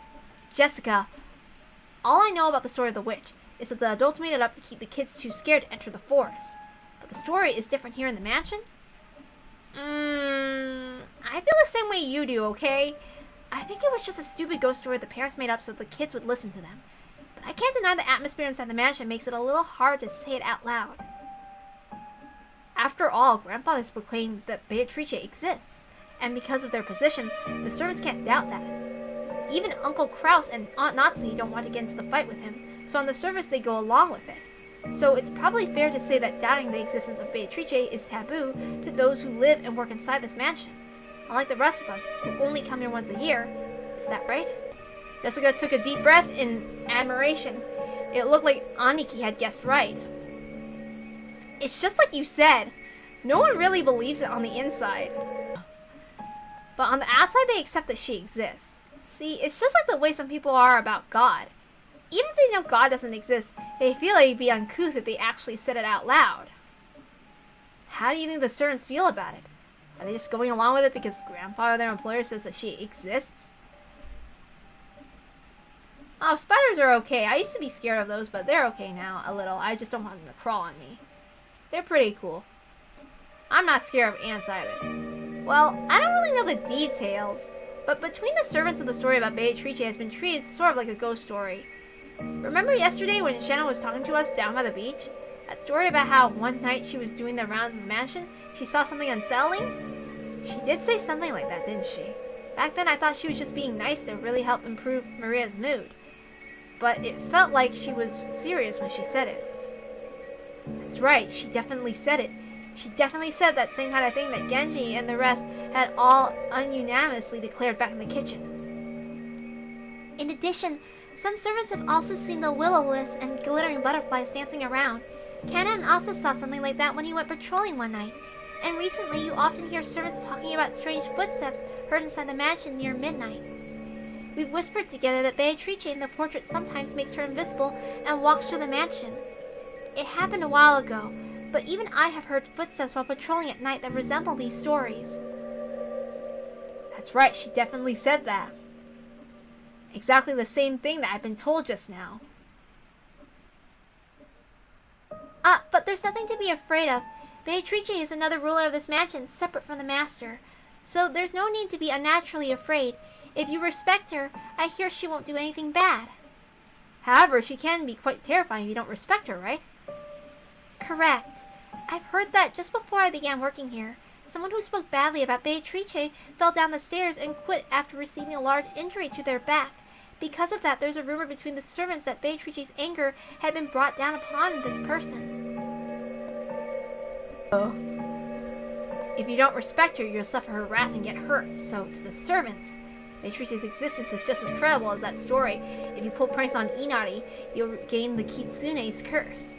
Of course, even through everyone accepts that curse and like don't exist in the modern era, people are still afraid and have a little respect for them. You often see in a residential area when someone is building a house and they call a Shinto priest for a ceremony to honor the god of that plot of land. You might think this is a big waste of time and money, but it's said that the workers don't do that, a big accident will occur, so they never neglect to do it.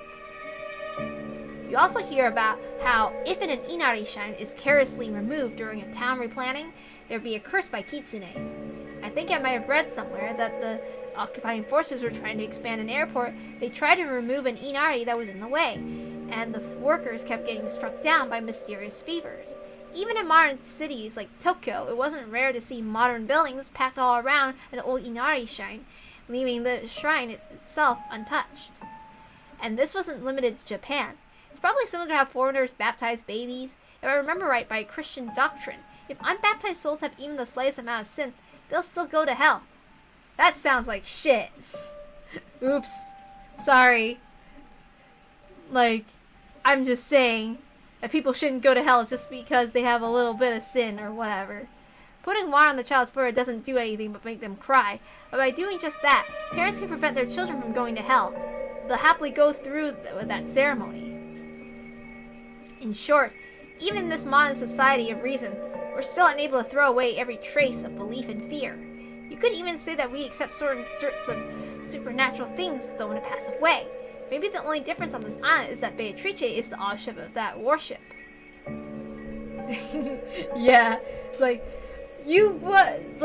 like when I grew up hearing people, you're gonna go to hell if you don't believe in God. Oh, so I can be the greatest person in the world, but because I don't believe, I get to go to hell? I mean, I was raised in a Confucianist Buddhist household, so I'm kind of more agnostic. So in other words, hey, if anything happens that doesn't seem explainable in human terms, it's called the work of Beatrice. I think Shannon said it herself. Windows and doors and locks that were tightly shut would be open the next time you went to check with them. Lights that should have been on went out, and lights that should have been out were turned on. And if I remember, even Jessica was joking about it, saying it was the work of Beatrice when she couldn't find her bag in the morning. Your memory's pretty good. Normally you'd say some little imps took them, but on this island, it's Beatrice. Well, it's all pretty stupid though. This mansion has been standing for about 30 years by now, hasn't it? It's natural for things that get old to get their fair share of ghosts and occult stories. Like the 7 mysteries at school. Oh, Higanbana no Sakuyoro ni. But that's where I'll spin the chessboard around. Huh? Simply put, on this island, there's a rule that Beatrice gets blamed for anything that couldn't have been done by humans. Things that humans can't do. How many humans are here? 18. In other words, the culprit is using the rules of this island to make it look like the witch committed this crime. Which proves that they desperately want us to think a 19th person did it. yeah. I don't like it. I don't like it one bit. What do you mean you don't like it? Let's assume some invisible 19th person exists and wants people to know they exist. If it were me, I'd do it even more perfect timing. What do you mean by perfect timing? Well, the crime took place sometime between the middle of night and dawn, right? We had some people who were talking together until the middle of the night. Some people on the night shifts and some people who returned to their rooms were sleeping. Everyone's alibi is really vague, so there's plenty of room to suspect that the crime was an inside job. George, Aunt Ava probably told you too, right? That there's a good chance this crime was an inside job. Yes, I guess. In other words, if this invisible 19th person really exists and wants to let us know, this first crime was a complete failure. No, in the first place, they chose the wrong time of day to do it. If this invisible 19th person really wanted to show themselves, they had to make sure the crime took place, under conditions which proved that the remaining 12 people were all innocent. As long as there's a single human that we can suspect, this 19th person's attempt to highlight their presence fails. That's why near midnight, when everyone's alibis are at their Vegas, the 19th person's existence is also at its Vegas. And yet, the culprit chose to commit the crime at that time. By committing the crime then, one of the 18 would obviously be suspected, and yet someone handed Maria the letter and called themselves a witch, even though everyone denies that they didn't. In other words, you're trying to say that one of the 18 is trying to make it look like a 19th person called Beatrice exists? That's a pretty crazy idea. I think Mom's theory about someone hiding outside the mansion is a bit more credible. Valor, don't tell me you actually think there's someone in this room that is the culprit. Probably. Who knows? I do. Someone's trying to force us to accept that Beatrice exists. That's right. This whole thing started as far back as the letter last night. I don't have any basis or proof. But with the chessboard turned around, this is my best guess. Seriously, that's too crazy. You sure haven't been reading too many weird detective novels? However, it's an angle we can't ignore, whether there's a 19th person or not. The culprit's definitely planning something involving that rule about this island. Just now, listening to Balor talk, I remember something that's a little disturbing. Something disturbing? Yes. Do you remember Beatrice's letter? It said that Beatrice was going to collect interest. And by interest, it mentioned everything of the Ushiromia family. Jessica and I thought back on what Maria had read aloud the previous night. Yeah, it said that. It definitely said that. That the collection of the interest is going to take place shortly. But the riddle of the gold could be solved, she'd lose that right. Grandfather received the gold and rebuilt the Ushiromia family. In other words, according to Beatrice, everything created using the gold as capital counts as part of the interest. Which means... That's pretty scary for a joke, Aniki. You don't mean everything of the Ushiromia family. In other words, everything that Grandfather gave birth to. In other words, everyone with Grandfather's blood flowing through their veins? Oh, yes. He's sinking. He's spiraling.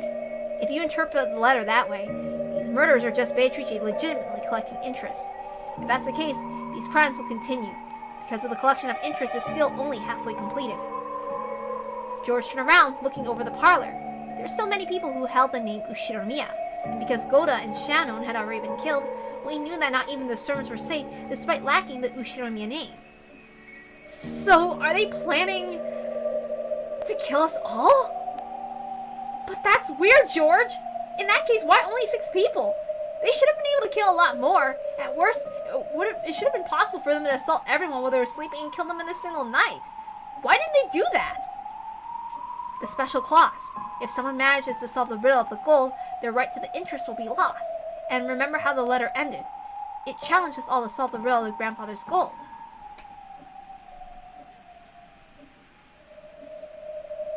The cat box. Jesus. It looks like we're finally understanding the culprit's message. In other words, the culprit is telling us to try to solve the riddle of the epitaph that Grandfather had made. On top of that, they're saying that if we just sit around, they'll keep collecting the interest. I realize this is all based off several guesses that are way out there. But not everything that happens in this world fits together in a perfect line. Most of the events we don't understand are only individual points. By fitting them into a straight line, we're beginning to understand.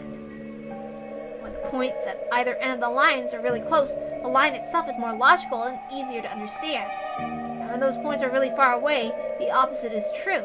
It's the distance between these points that make us say our guesses are way out there. However, the distance we span are not too narrow, that means our thinking will be too narrow.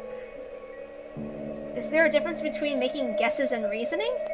Am I just using easily made guesses to try and force this crime into a pattern I can understand? No, that's not it. When you're lost in the dark, searching around your hands, what you're doing is relying on your imagination and making guesses. Only imagination can find the points that need to be tied together.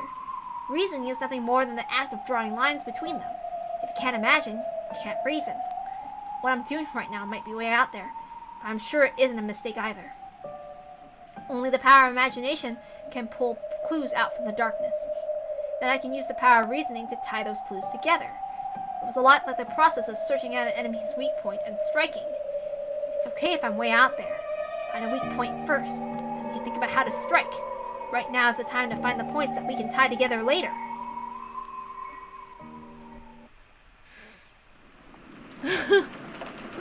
Oof.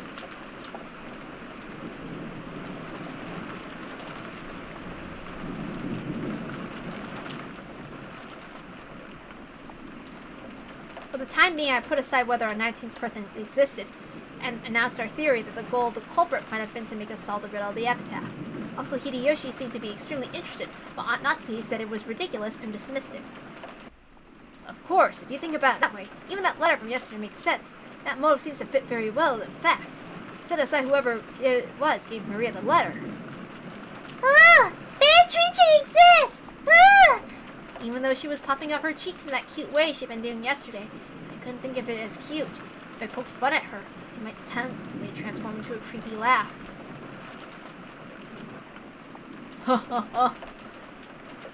Yes, we gotta play with super paper. There is no hidden gold. However, the culprit is blindly sure of its existence, and they're trying to make us solve the riddle before snatching the gold away from themselves. I'll agree, it makes sense.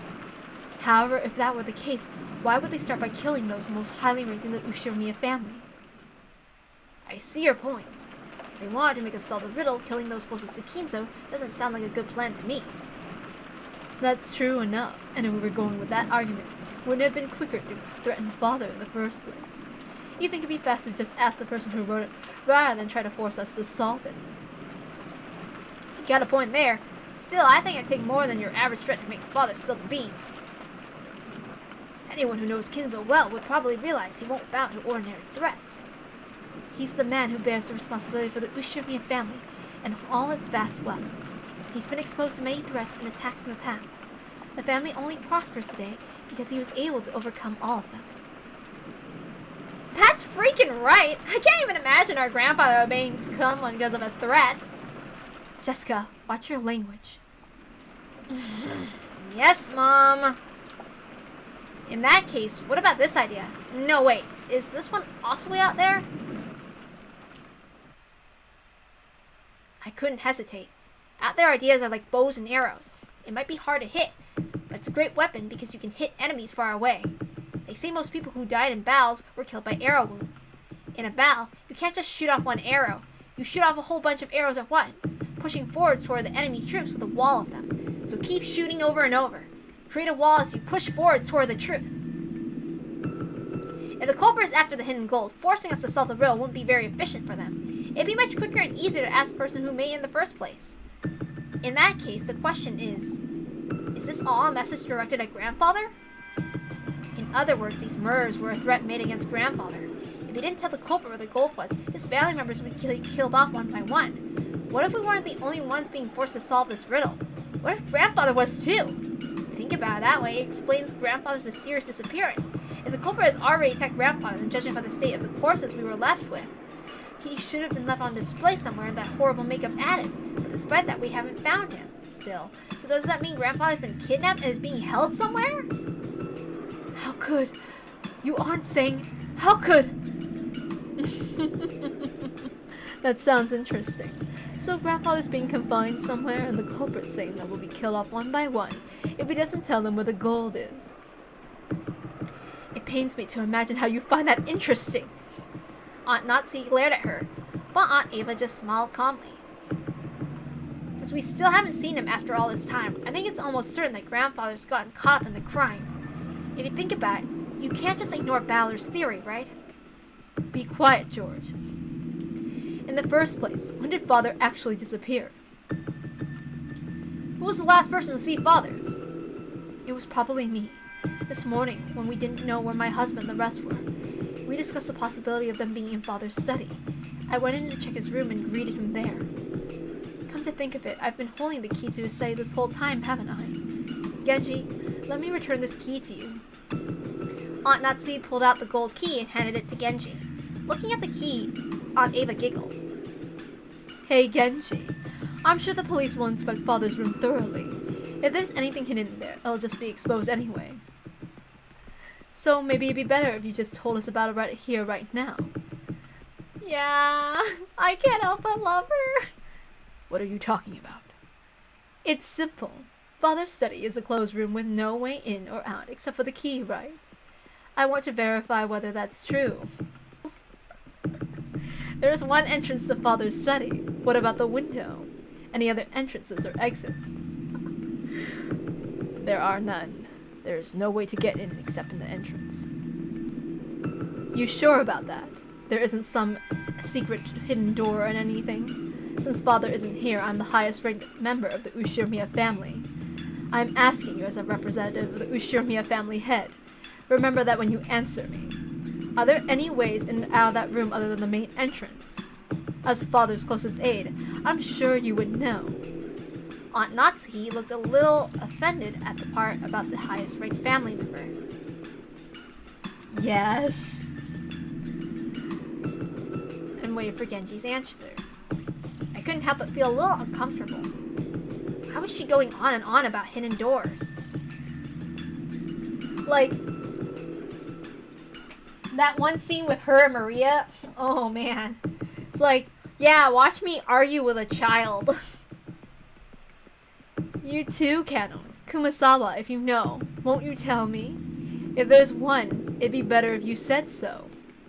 Otherwise, a certain person might be driven to a corner in a second. If we assume that there's a hidden door, then my argument comes to nothing. Aunt Ava didn't specify which person was about to be driven into a corner, but following the flow of the conversation, I had to feel she was referring to Aunt Natsuki.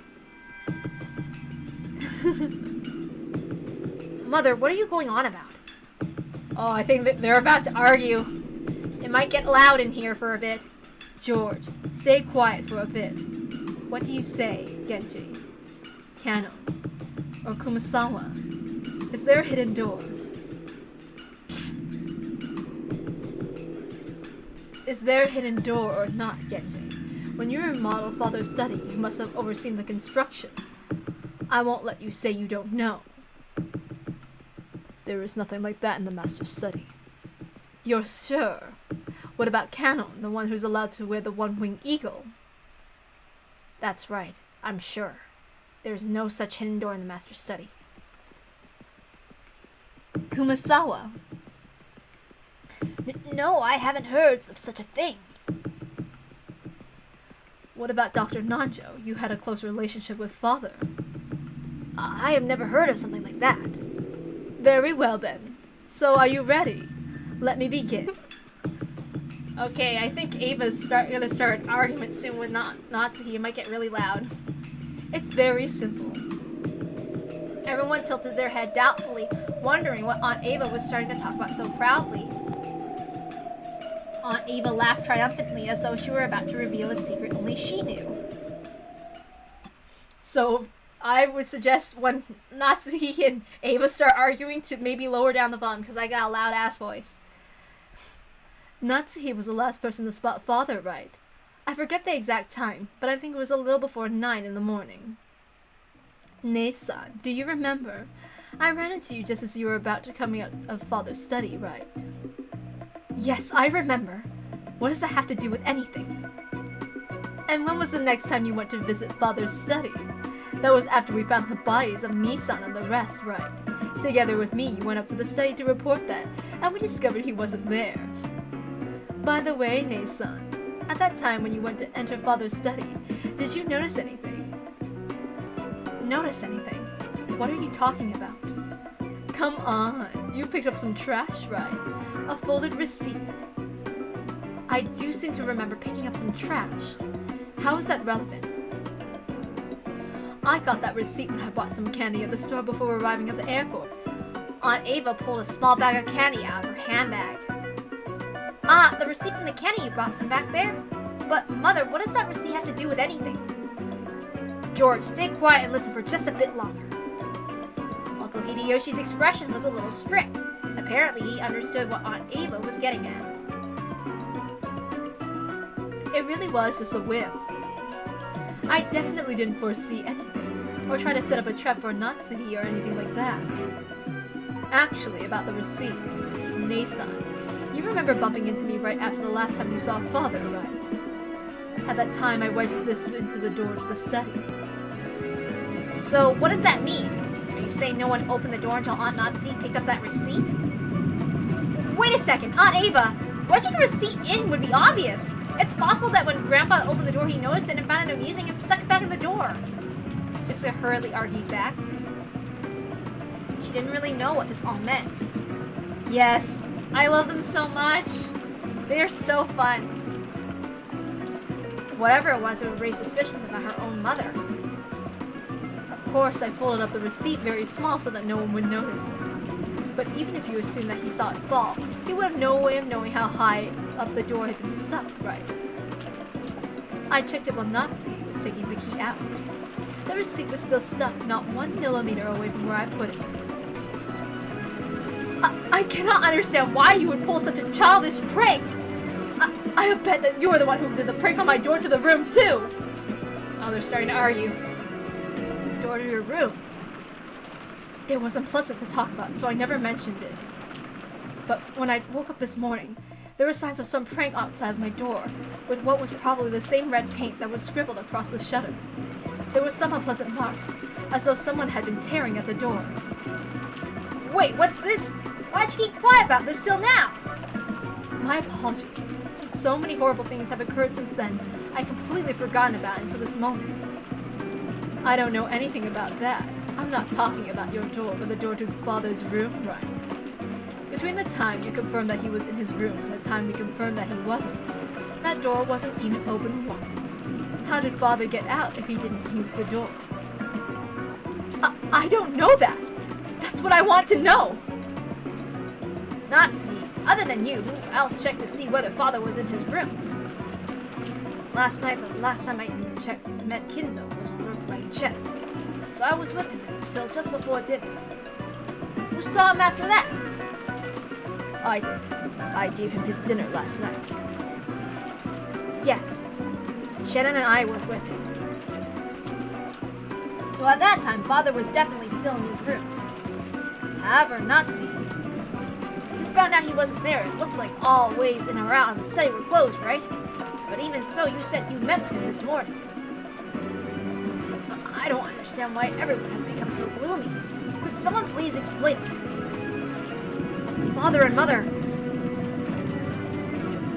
are you saying that what Natsuki says about meeting Grandpa this morning? Like hell she'd lie about that? Mom's guiltless! Why would she lie? Jessica! I keep telling you to watch your language. Uh-oh, they're yelling. Yay! Alright, but yeah, it might get loud soon since they're gonna yell. I would suggest turning the volume down. All at once, the whole room was in an uproar. Aunt Ava and Aunt Natsuki confronted each other across the parlor table, with George confronting Jessica. What the heck's going on? Many people spotted him last night, but since this morning, the only one who claims to have seen Father is Natsuki. And then there's this strange fact that we learned from my receipt. So how can we connect these points together? I have a very loud voice, like not an inside voice. Like, I get it from my family. Aunt Ava urged everyone to imagine it. I'm sure that receipt could become an important point. I didn't know which other points it would tie to or how. We tried searching for the answer. Aunt Ava probably wants. We'll find that Aunt Natsuki lied and acted as though Grandfather was in the room this morning. Is that back when exposed by the whim of Ava's? I don't get it That's what I want to know. But Jessica, you can't be sure she had no reason to lie and said that grandfather was in the room. After all, you see in mystery novels now and then. That trick where people fake that time of death to create an alibi for themselves. What are you talking about? I've never heard of that! We still haven't found father yet, but it's pretty natural to assume he's already been killed. If that's true, there's no doubt we'll find his corpse soon. If at that point that time of death could be cleverly faked, Nazi could be able to create an alibi. You understand? Everyone. This morning, when Aunt Nazi confirmed that grandfather was there, she lied. He was already dead at that time? And then she moved the body to some other location and tampered it so when we find it, we'll think that he was killed just a second ago. And make it possible for her to create an alibi, even just by staying with the rest of us. Then she could say, I heard someone screaming, and dash over there and become the first to find the body along with everyone else. Is that what Aunt Ava's saying? Ridiculous. After all, detective novels are merely books for the purpose of entertainment. You can only think of such indiscreet ideas because you read them all the time. That's right! Even if she did try to fake the time of death a little, all that'd be blown away in an instant once the police did their autopsy. That might have worked in the past, but do you really think that kind of trick would work in modern Japan? It doesn't make sense! You think so? This morning when Dr. Nanja looked at the corpses, he was only able to get a vague estimate of the time of death right. Autopsy results are very easily affected by the environment and individual differences. It's a very relative estimate with the uncertainty of several hours. And unfortunately, the police's scientific investigation will have to wait until tomorrow. It wouldn't be easy to measure the correct time of death so accurately even in modern Japan. Isn't that right, Dr. Nanja? Examining a corpse is an extremely difficult task that requires both experience and instinct. I have heard that there is a very high chance of mistaken diagnosis. I imagine it's very possible for a misreading of just a few hours to occur. However, for an alibi, that's more than enough. It's an old trick. It's a trick that works well enough. Nazi, it's not like we want to suspect you, okay? We just want to prove your innocence. We don't have to suspect you. What is this innocence you want me to prove? This morning, I definitely met with father, and he told me to keep the one-winged eagle engraved on my heart. Are you trying to deny that he said that too? I will certainly not permit that. I won't let you deny that father said those words. Or maybe father's body won't appear anywhere. Normally, a person has to be missing for 7 years before they're officially dead. Wouldn't that be a very clever way to extend father's nearly finished life another 7 years and keep all this wealth for yourself? I can't let you get away with saying that! I can't let you get with saying more! I am Ushiro Natsuhi! Although I do not have the right to bear the one-winged eagle on my body, it is certainly engraved on my heart! What do you think you're saying to the wife of Kraus, successor to the head, and the one who will act as such in his place? What's this? Are you going to shoot me with that gun? Go ahead. If only you just shoot. You're just desperate because you can't think of a way out, right? Do it. Just try to obscure the truth with violence. You! It wasn't like Aunt Nazi hadn't actually been holding that gun ready and threatening everyone. But as she was egged on by Aunt Nazi, she didn't hold it at the ready. And surprisingly, once things got to this stage, Jessica and Genji tried to stop her. Madame, please calm yourself. Mom, you aren't lying, so there's no reason for you to listen to this! Calm down, Nazi.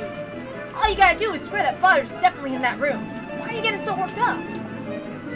That is correct. Natsui isn't lying.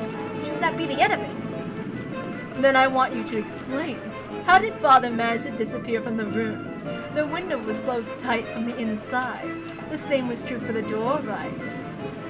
This morning, if you really met with father, then you must explain how father disappeared from this unopenable door, closed room scenario. If you don't, that means you're lying after all, right? How far do you plan to mock me? If you want to argue back, go ahead! That's right. Try explaining it right here, right now. If you do, I'll apologize for suspecting you. How did father manage to get out of that closed room? I cannot explain it, and there is no need for me to do so! Really? Then let me explain it. Let's take the best parts from my perspective and yours, and come up with a more friendly explanation. I'll believe what you said about father still being in his room this morning. How about the next time the door was open, father wasn't there? You don't have any objections so far, right? I have no desire to hear anything more you have to say! Shut your frivolous mouth! My reasoning goes like this, okay? I can confirm that on both occasions, that you were the only one to go through that door. And the receipt proves it. So what's the answer to the puzzle of how father left the room? The window! He was sent out the window. Natsuhi, you threw father out the third-story window of the study out into the courtyard. You! Madame, please endure it. Ava, please stop this! After that, you left and said you were going to check the doors and windows. You took father's corpse from the farm in the courtyard and hid it. That was probably when you took some measures to pick the time of death, right? This ties in with the case regarding Cross and the rest, and also the case regarding Beatrice last night. There really is a good chance we got the reason to suspect Nazi in all those cases. Normally I wouldn't want to say this. But now that it's out in the open, there's nothing else I can do. Please, Nazi, please explain how you can be innocent. Otherwise I can't help but suspect you. Why me? Why must I Ushurumi and Natsumi be insulted like this? Looks like we got everyone's views on the record now. It's useless. It's all useless, Aunt Ava. What do you mean useless? Jessica looked up at me, hanging on to my every word. Aunt Ava's expression was as confident as ever. Useless, you say? What's this? Battler, tell me. You're only convinced it's Aunt Nazi because you're looking at the case from a single angle. It's not like I'm defending her, but that bluff of a checkmate isn't gonna fly. I think your reasoning regarding the receipt was passable. It's not a bad thread of logic, but I'd only give it a grade of 65 at best. If this were an exam, that'd be bad enough to get you extra lessons in attention, right? Oh my. Well, how do you think anyone would break through the door, seal by my receipt, and make father disappear other than by my theory? It's true that your theory is an interesting one, and if you could say for sure that there's no way to make grandfather disappear, then you would probably be able to prove that the last person to see him, Aunt Natsuki, was guilty.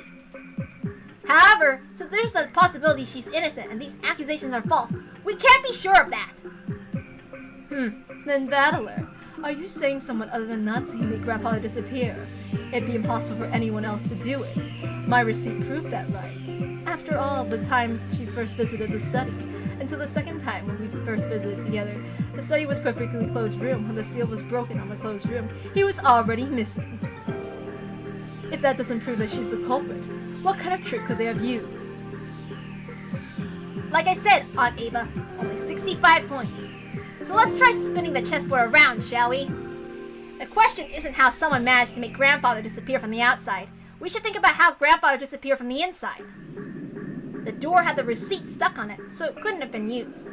He also couldn't have gone through the window because you can't lock it from the outside. When Aunt Ava visited the study, she checked to make sure it was locked, so the window wasn't used. At that point, the study really was a closed room. We have to accept this. However, the study didn't remain a closed room forever. Once the seal created by the receipt was removed, it'd be possible for someone to escape by the door. In other words, the question isn't how Aunt Nazi made grandfather disappear. We need to think about how he was able to escape. Grandfather's study isn't an ordinary study, right? According to Genji, there's a toilet and a kitchen and even a bedroom, almost like a little house. For example, what if he was hiding under the bed and the two of you thought he was missing? Aunt Ava, even you didn't check that far, right? And even the two of you went back downstairs thinking he wasn't there. At that time, the receipt was already gone. In other words, if grandfather was hiding from this room the whole time, it was a closed room, and escaped after letting the two of you go past him, we can crack this closed room right open. What are you talking about? Why would father need to escape this room in such a bizarre fashion? Don't be so absurd! Yeah, it might be absurd. However, it still shows there's a possibility Aunt Natsu is being falsely accused. Your receipt wasn't perfect. In chess, we might call that check, but it isn't checkmate. But the thing that really pisses me off is how you're pressuring Aunt Natsu to explain it and claiming that she must be guilty if she doesn't. If you want to go down that road, then why don't you let me? Show me a Battler spin the chessboard over around one more time! Aunt Ava, according to your own argument, you must explain to us why you and Uncle Hideyoshi couldn't have killed those 6 last night and then casually returned to the guest house. You've been trying to force Aunt Nazi to explain, so I'm sure you can prove your own existence, right? Especially now that a grandfather's wealth has suddenly plopped down right into your hands. That's right! You're suspicious yourself, aren't you? If you say Mom's suspicious because she was the last person to see him, then what about you, Aunt Ava, the last person to see Dad and the rest? Just like Balor said, prove that you two weren't the ones who killed them! Mother, I also think your reasoning was a little overeager. I'm sure the receipt was an important hint. But like Balor said, that's not enough to prove that Aunt Nazi was responsible for some plot. We're all equally suspicious. It's not right for only Aunt Nazi to be persecuted. Our proud father crawling under his bed. You call that nonsense like that an explanation? In that case, why don't you explain first? Who killed those 6 and how, and then try showing us proof that you weren't involved?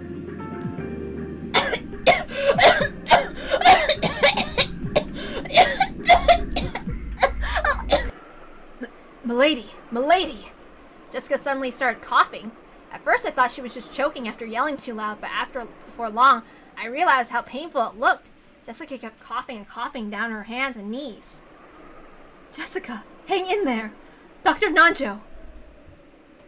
Jessica, your inhaler, quickly. No, wait, I have one with me. Dr. Nanjo pulled out a bronchodilator inhaler from his own bag, which was lying on the sofa, and handed it to Jessica. Come to think of it, 6 years ago, didn't Jessica sometimes break into violent coughing fits and used to have that? However, 6 years ago, I never saw Jessica look like she was in this much pain. Aniki, was Jessica's asthma always this bad? It's gotten a lot worse these past few years.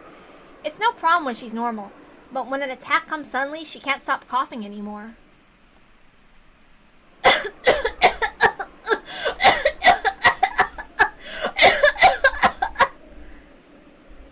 Milady, your medicine.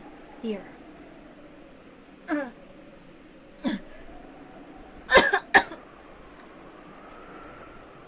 Taking the inhaler from the cannon, Jessica used it with a practiced hand. Looks like her throat would still itch for a while, but she had it under control. Are you okay, Jessica? You scared me. It's no big deal. Don't worry about it. Beads of sweat covered Jessica's whole body. She couldn't hide her rough breathing, but it looked like her sudden attack had calmed down for now. This disturbance had made the dangerous atmosphere up until now seem slightly unfocused. But that's fine. That kind of battle between mutual suspicion is completely unnecessary. I mean, think about it, finding alibis for each other and looking for the culprit is probably meaningless. After all, we're just powerless ordinary people. When the police come tomorrow, they'll definitely employ cutting-edge techniques and investigate the case thoroughly, solving all the riddles and arresting the culprit. Perhaps Balor is right after all. Just as Nazi is suspicious, I can't ignore the fact that I'm suspicious too. Arguing about that will surely be unproductive. Everything will be just fine if we leave it to the police tomorrow. But don't you want to know too, Battler, who the culprit is? Don't you want to let them know the pain you feel from losing someone precious to you as soon as possible? I won't deny that. Even one day would be too long to let that wonderful bastard who's behind this go. But that doesn't mean that I want to suspect one of the 18. Even though what I said earlier, I don't want to even suspect you, Aunt Ava. To me, you're an awesome aunt who's always fun and playful. I don't want to trade insults with an aunt like that. I wouldn't want to do that with anyone here. Right? Everyone? I feel the same way as Battler. It's pointless to trade insults. It's probably just stress built up because so many people have been crammed in one place since morning. Probably. It's only natural. It may not be my place to say it, but I think we should all relax as much as possible. In other words, they're dealing with cabin fever. Ava, I think we better cool our heads too. The receipt's definitely a big clue for figuring out how Father's disappeared. We should tell the police about it when they come. That's right. Right. I just felt a little triumphant when I figured out that part with the receipt. Of course it isn't fair only to suspect Nazi, right? We're just as suspicious. But still, Battler, at least the part about the receipt is real, okay? Don't forget it, and try thinking deeply about what it means one more time, okay?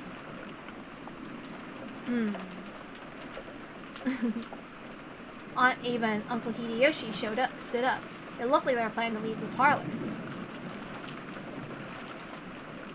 In the end, it's pointless for us to keep playing detectives. After all, the police will reveal everything anyway.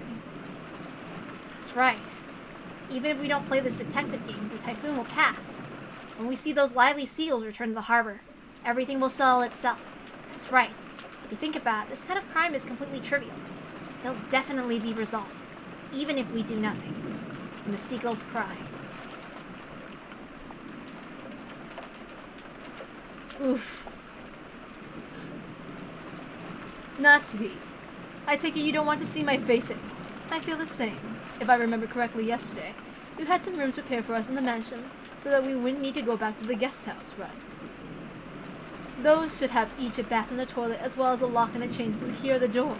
There's even a bed to lie on, and my husband will be able to watch TV without having to fight with Maria over which channel to watch, right? Do whatever you want, but make sure to be cautious. Thank you, Nei-san. And mind your own business. I'll be counting on you to keep an eye on everyone, okay? Because the culprit is definitely here. And Nei-san, make sure you don't forget to keep an eye on yourself, too. Have you finished taking your parting shots? Yes, I'm finished. See you, Natsu. Genji, let us know when it's time for dinner. Until then, we'll lock ourselves up in with the chain. Genji, Cannon, escort them to the guest room. We'll be fine. I hate shady escorts. In fact, I'd be more comfortable if nobody leaves the room until we reach ours. Let's go, George. I'll stay here with everyone. George! The culprit is in this room. Do you plan on staying in a place like that? Leaving this room would be the same as suspecting one of my relatives. I can't believe anyone in our family is capable of something that horrible. George! Darling, you tell him too. George is already an adult man. If his code tells him not to leave this room, then it's up to him. Let him do what he wants. Father. Aunt Ava and Uncle Hideyoshi left. Oh, yeah. I hate it when adults argue, because my family, my parents, they argue all the time. So it's... Only the voice that called after them was the sound of the rain.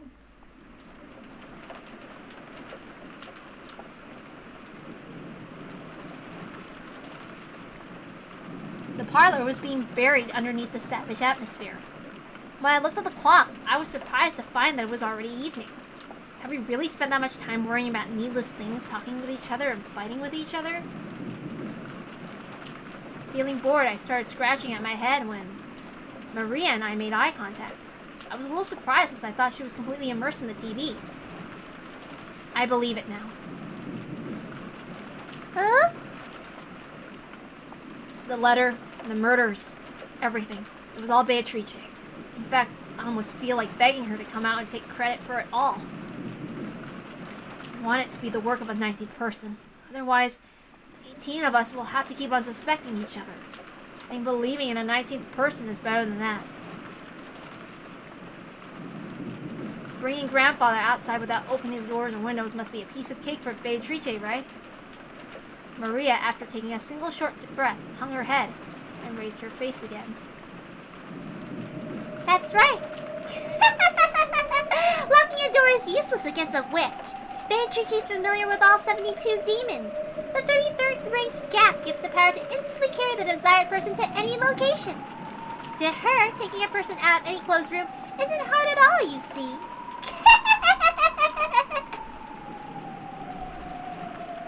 Witches sure are incredible. Tell her if she feels like committing another crime. Do it in a way that no human could. And make me believe that a 19th person, no, a witch exists. Okay. If I meet her, I'll tell her.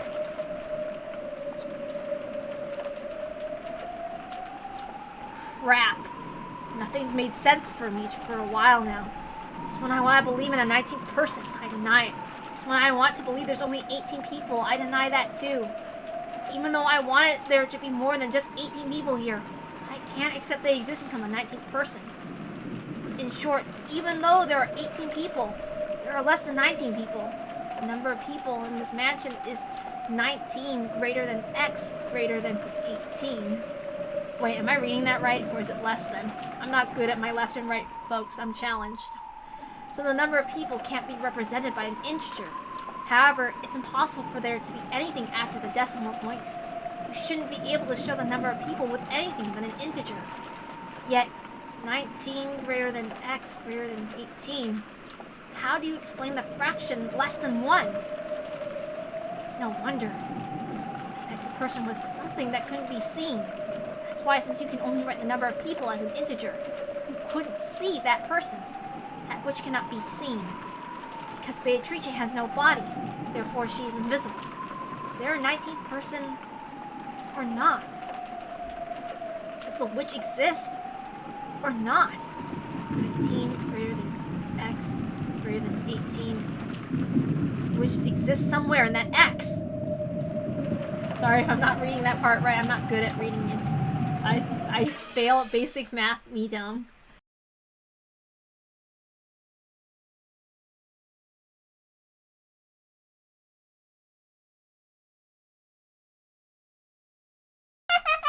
You can't hope to understand this. It was the work of magic, and everyone who doesn't believe will die. Ow! Sorry for saying everyone will die. Okay. Definitely, I've seen it, but I would prefer no spoilers on the stream in general, even though I've reread it over and over again. I use Beatrice. Ariel, Sarah, Tharsis, and Jera. Is that what you saw? It wasn't difficult for them to realize the two were the same. Maria asked them whether it matched. Uncle Hideyoshi and Dr. Nanjo nodded over and over again. Oh, I don't know if that's good, because I don't know how to pronounce Italian words, because they're always like, Beatrice! Instead of Beatrice. Oh yeah, Keiichi's so dumb! Oh, in the anime it's even worse. The anime made me hate Keiichi because he's so stupid. But at least, I think what helps is he's so emotionally, involved, with the way he was with Mion and stuff. I'm gonna say Mion for now because I'm trying not to also spoil Higurashi in case. But yeah, even though I remember that's actually the first visual novel I completed. I read Sumi Horoboshi first before reading any of the other chapters of Higurashi because I had the manga of Sumi Horoboshi. I had all the manga up until Sumi Horoboshi and I couldn't find the other volumes because I was probably too late. So I kept reading that and I was just like, screw it, I'm reading the visual novel. So I just went over there. Yeah.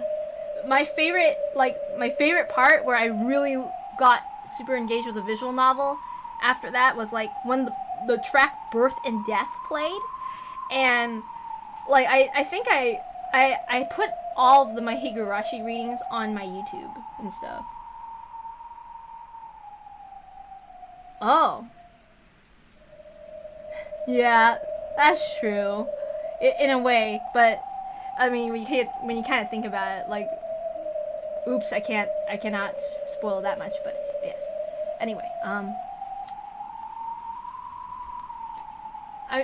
for me, I like Higurashi because I'm found family.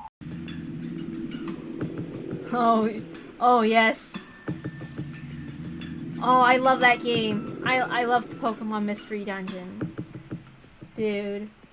I have to say, yeah, music was one of the first things that drew me to the One They Cry franchise, because I remember I heard it because I saw a bunch of trace screenshots of Smash Brothers with one of the songs from the visual novel playing, and then I checked out the anime, and then I read the manga. Wait, I rewatched the anime 6 times. Then I watched the Umineko anime. Then I read a couple of visual novel scenes. Then I read the manga. Then I read the visual novels. Oh yeah, some of the Higurashi bonus stuff like Higurashi Go and Sotsu? Yeah. I think like there's definitely some extra stuff about the Higurashi extra stuff that make me go like, oh god. It is an item the master ordered specifically from America long ago. As you can see, it is working again, so please don't tell anyone about this.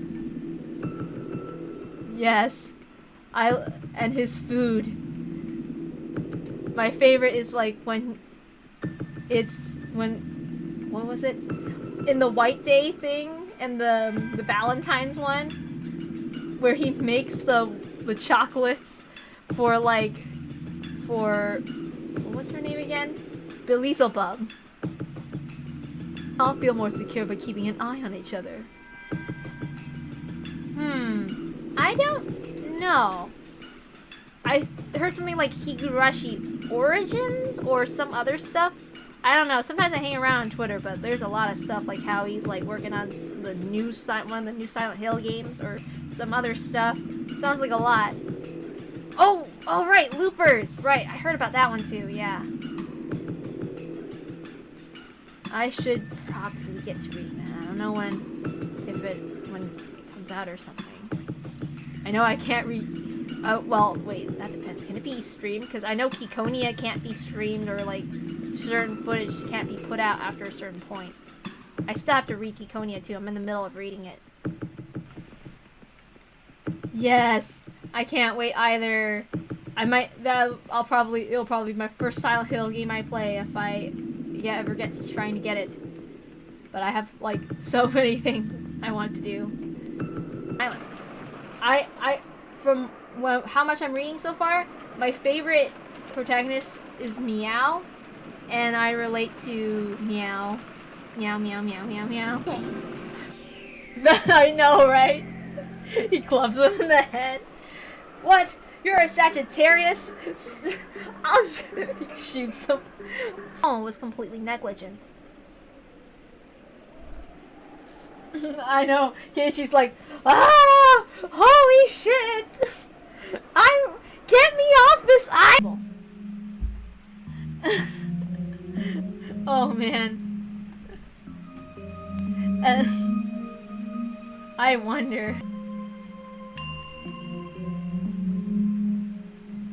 Oh my god.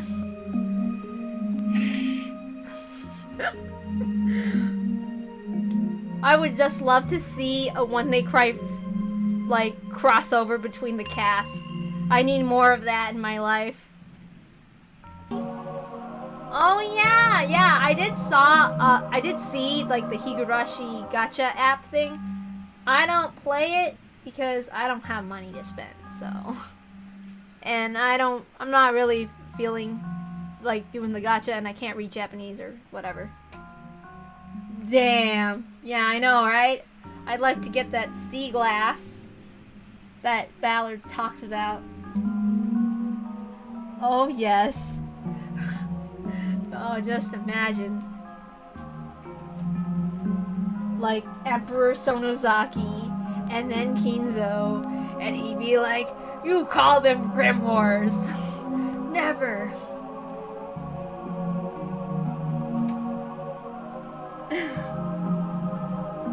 Oh my god. Oh yes.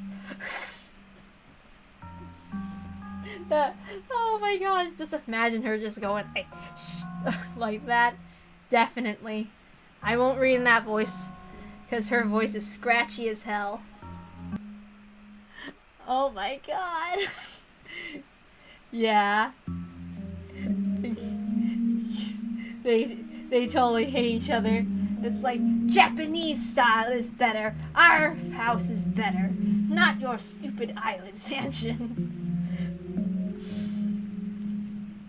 Though I agree, that would make very good security. It's like, me in class, I would draw and barely pay attention in school at the same time and yet pass. Until I did math class, which I failed very bad and crashed and burned. Oh my gosh.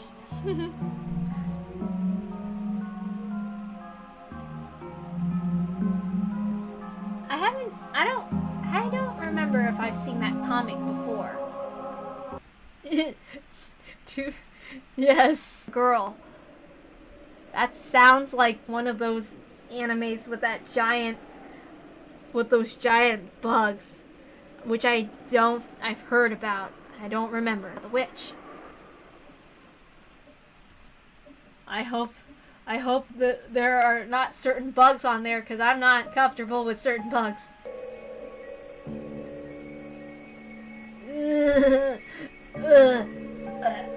I'm gonna guess it's the one, the common, the R, the what was the Spanish word for them? I forget. La cucarachas. Ugh, those I can't stand. Oh, okay. Anything else is fine, except house centipedes. I can talk about any other insect, except for those. Like, I feel like even saying their name summons them. Ugh. But on the outside, they accept that she exists. Dang. Lots and lots of ants. I didn't know there was... Two. Yes, we're here forever. We're here dissecting the guts and eating them and tearing out everything. Ooh, cool. I think I read a little bit about the... I remember I used to look up a bunch of, like, YouTube clips of, like, Phoenix Wright and Apollo's Justice ones. So I kind of have, like, this very loose idea. I also watched the anime for fun, even though, yeah. I love Natsuhi. I mean, I love Ava too, even though she's a mega bitch in episode 1. I still love them both. Oh yes! Oh yes! Erica, I know, right? Yes! Her too! God! I love the mean girls! I can't wait to read her lines. She's so freaking fun to read. Yeah! Erica being the bench hero. Oh my god. Oh god. Let's say, for the sake of the argument, there was a piece of candy under that cup. If you didn't see how it got under that cup, then there's no way you can prove how it got under there. Oh my god.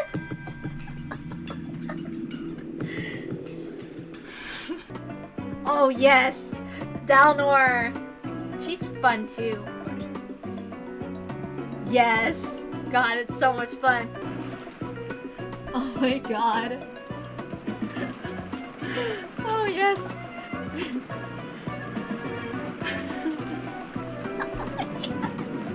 I will now use my Giga Jimmy Neutron. Oh god, let me try that again. I will now use my Giga Jimmy Neutron Genius Brain to have someone else explain why you're the dumb fuck. Allow me to explain. What you said isn't on the TV tropes page for mystery stories, so it cannot exist. I don't know if I did that right. Oops. Messed up. My bad. Even the screen got interrupted.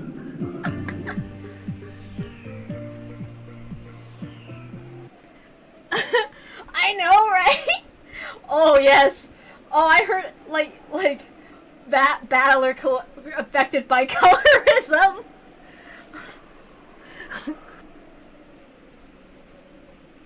Let's see.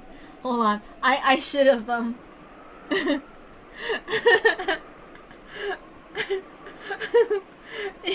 yeah. I mean I've always read out loud. I always read out loud. Like, I don't read in my head, so I always read out the voices. So, and I've listened to the Japanese voices too. So, yeah, I've kind of had practice. It's my hobby, kind of a casual hobby. But yeah. Roll. Oh yeah, Umineko Gold. Who knows when that'll come out? I'm actually kind of a little relieved because I kind of plan to read Umineko one day, because I don't know, I have no idea, but it would be, I always liked reading them and stuff. I always have fun reading all the voices and when they cry and all that stuff, but yeah, anyway. Oh yeah, that's true with, like, gold. Everybody says it'll come any day now. But yeah, that's true. I mean, it's better than trying to voice all of them and read everything and trying to do the male voices when I only have a girl voice.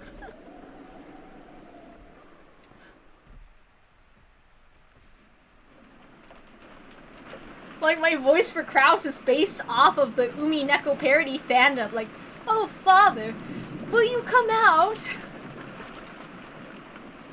Yes.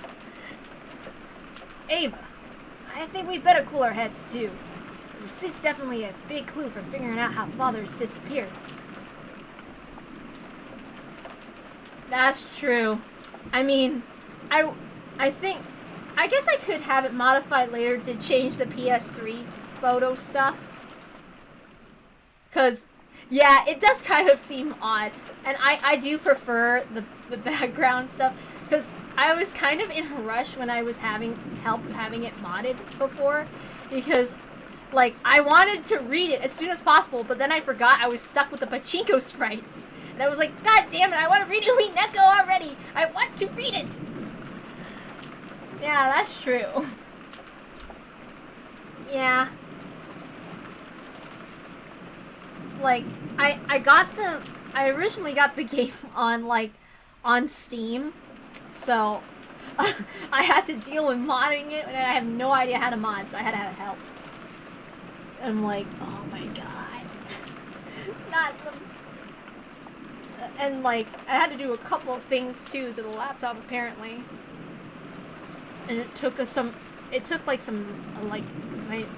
person that helped me with it took, like, hours of research. I'm reading for a bunch of hours now. I have to save my progress. Yeah. Let's see. Anything in the tips?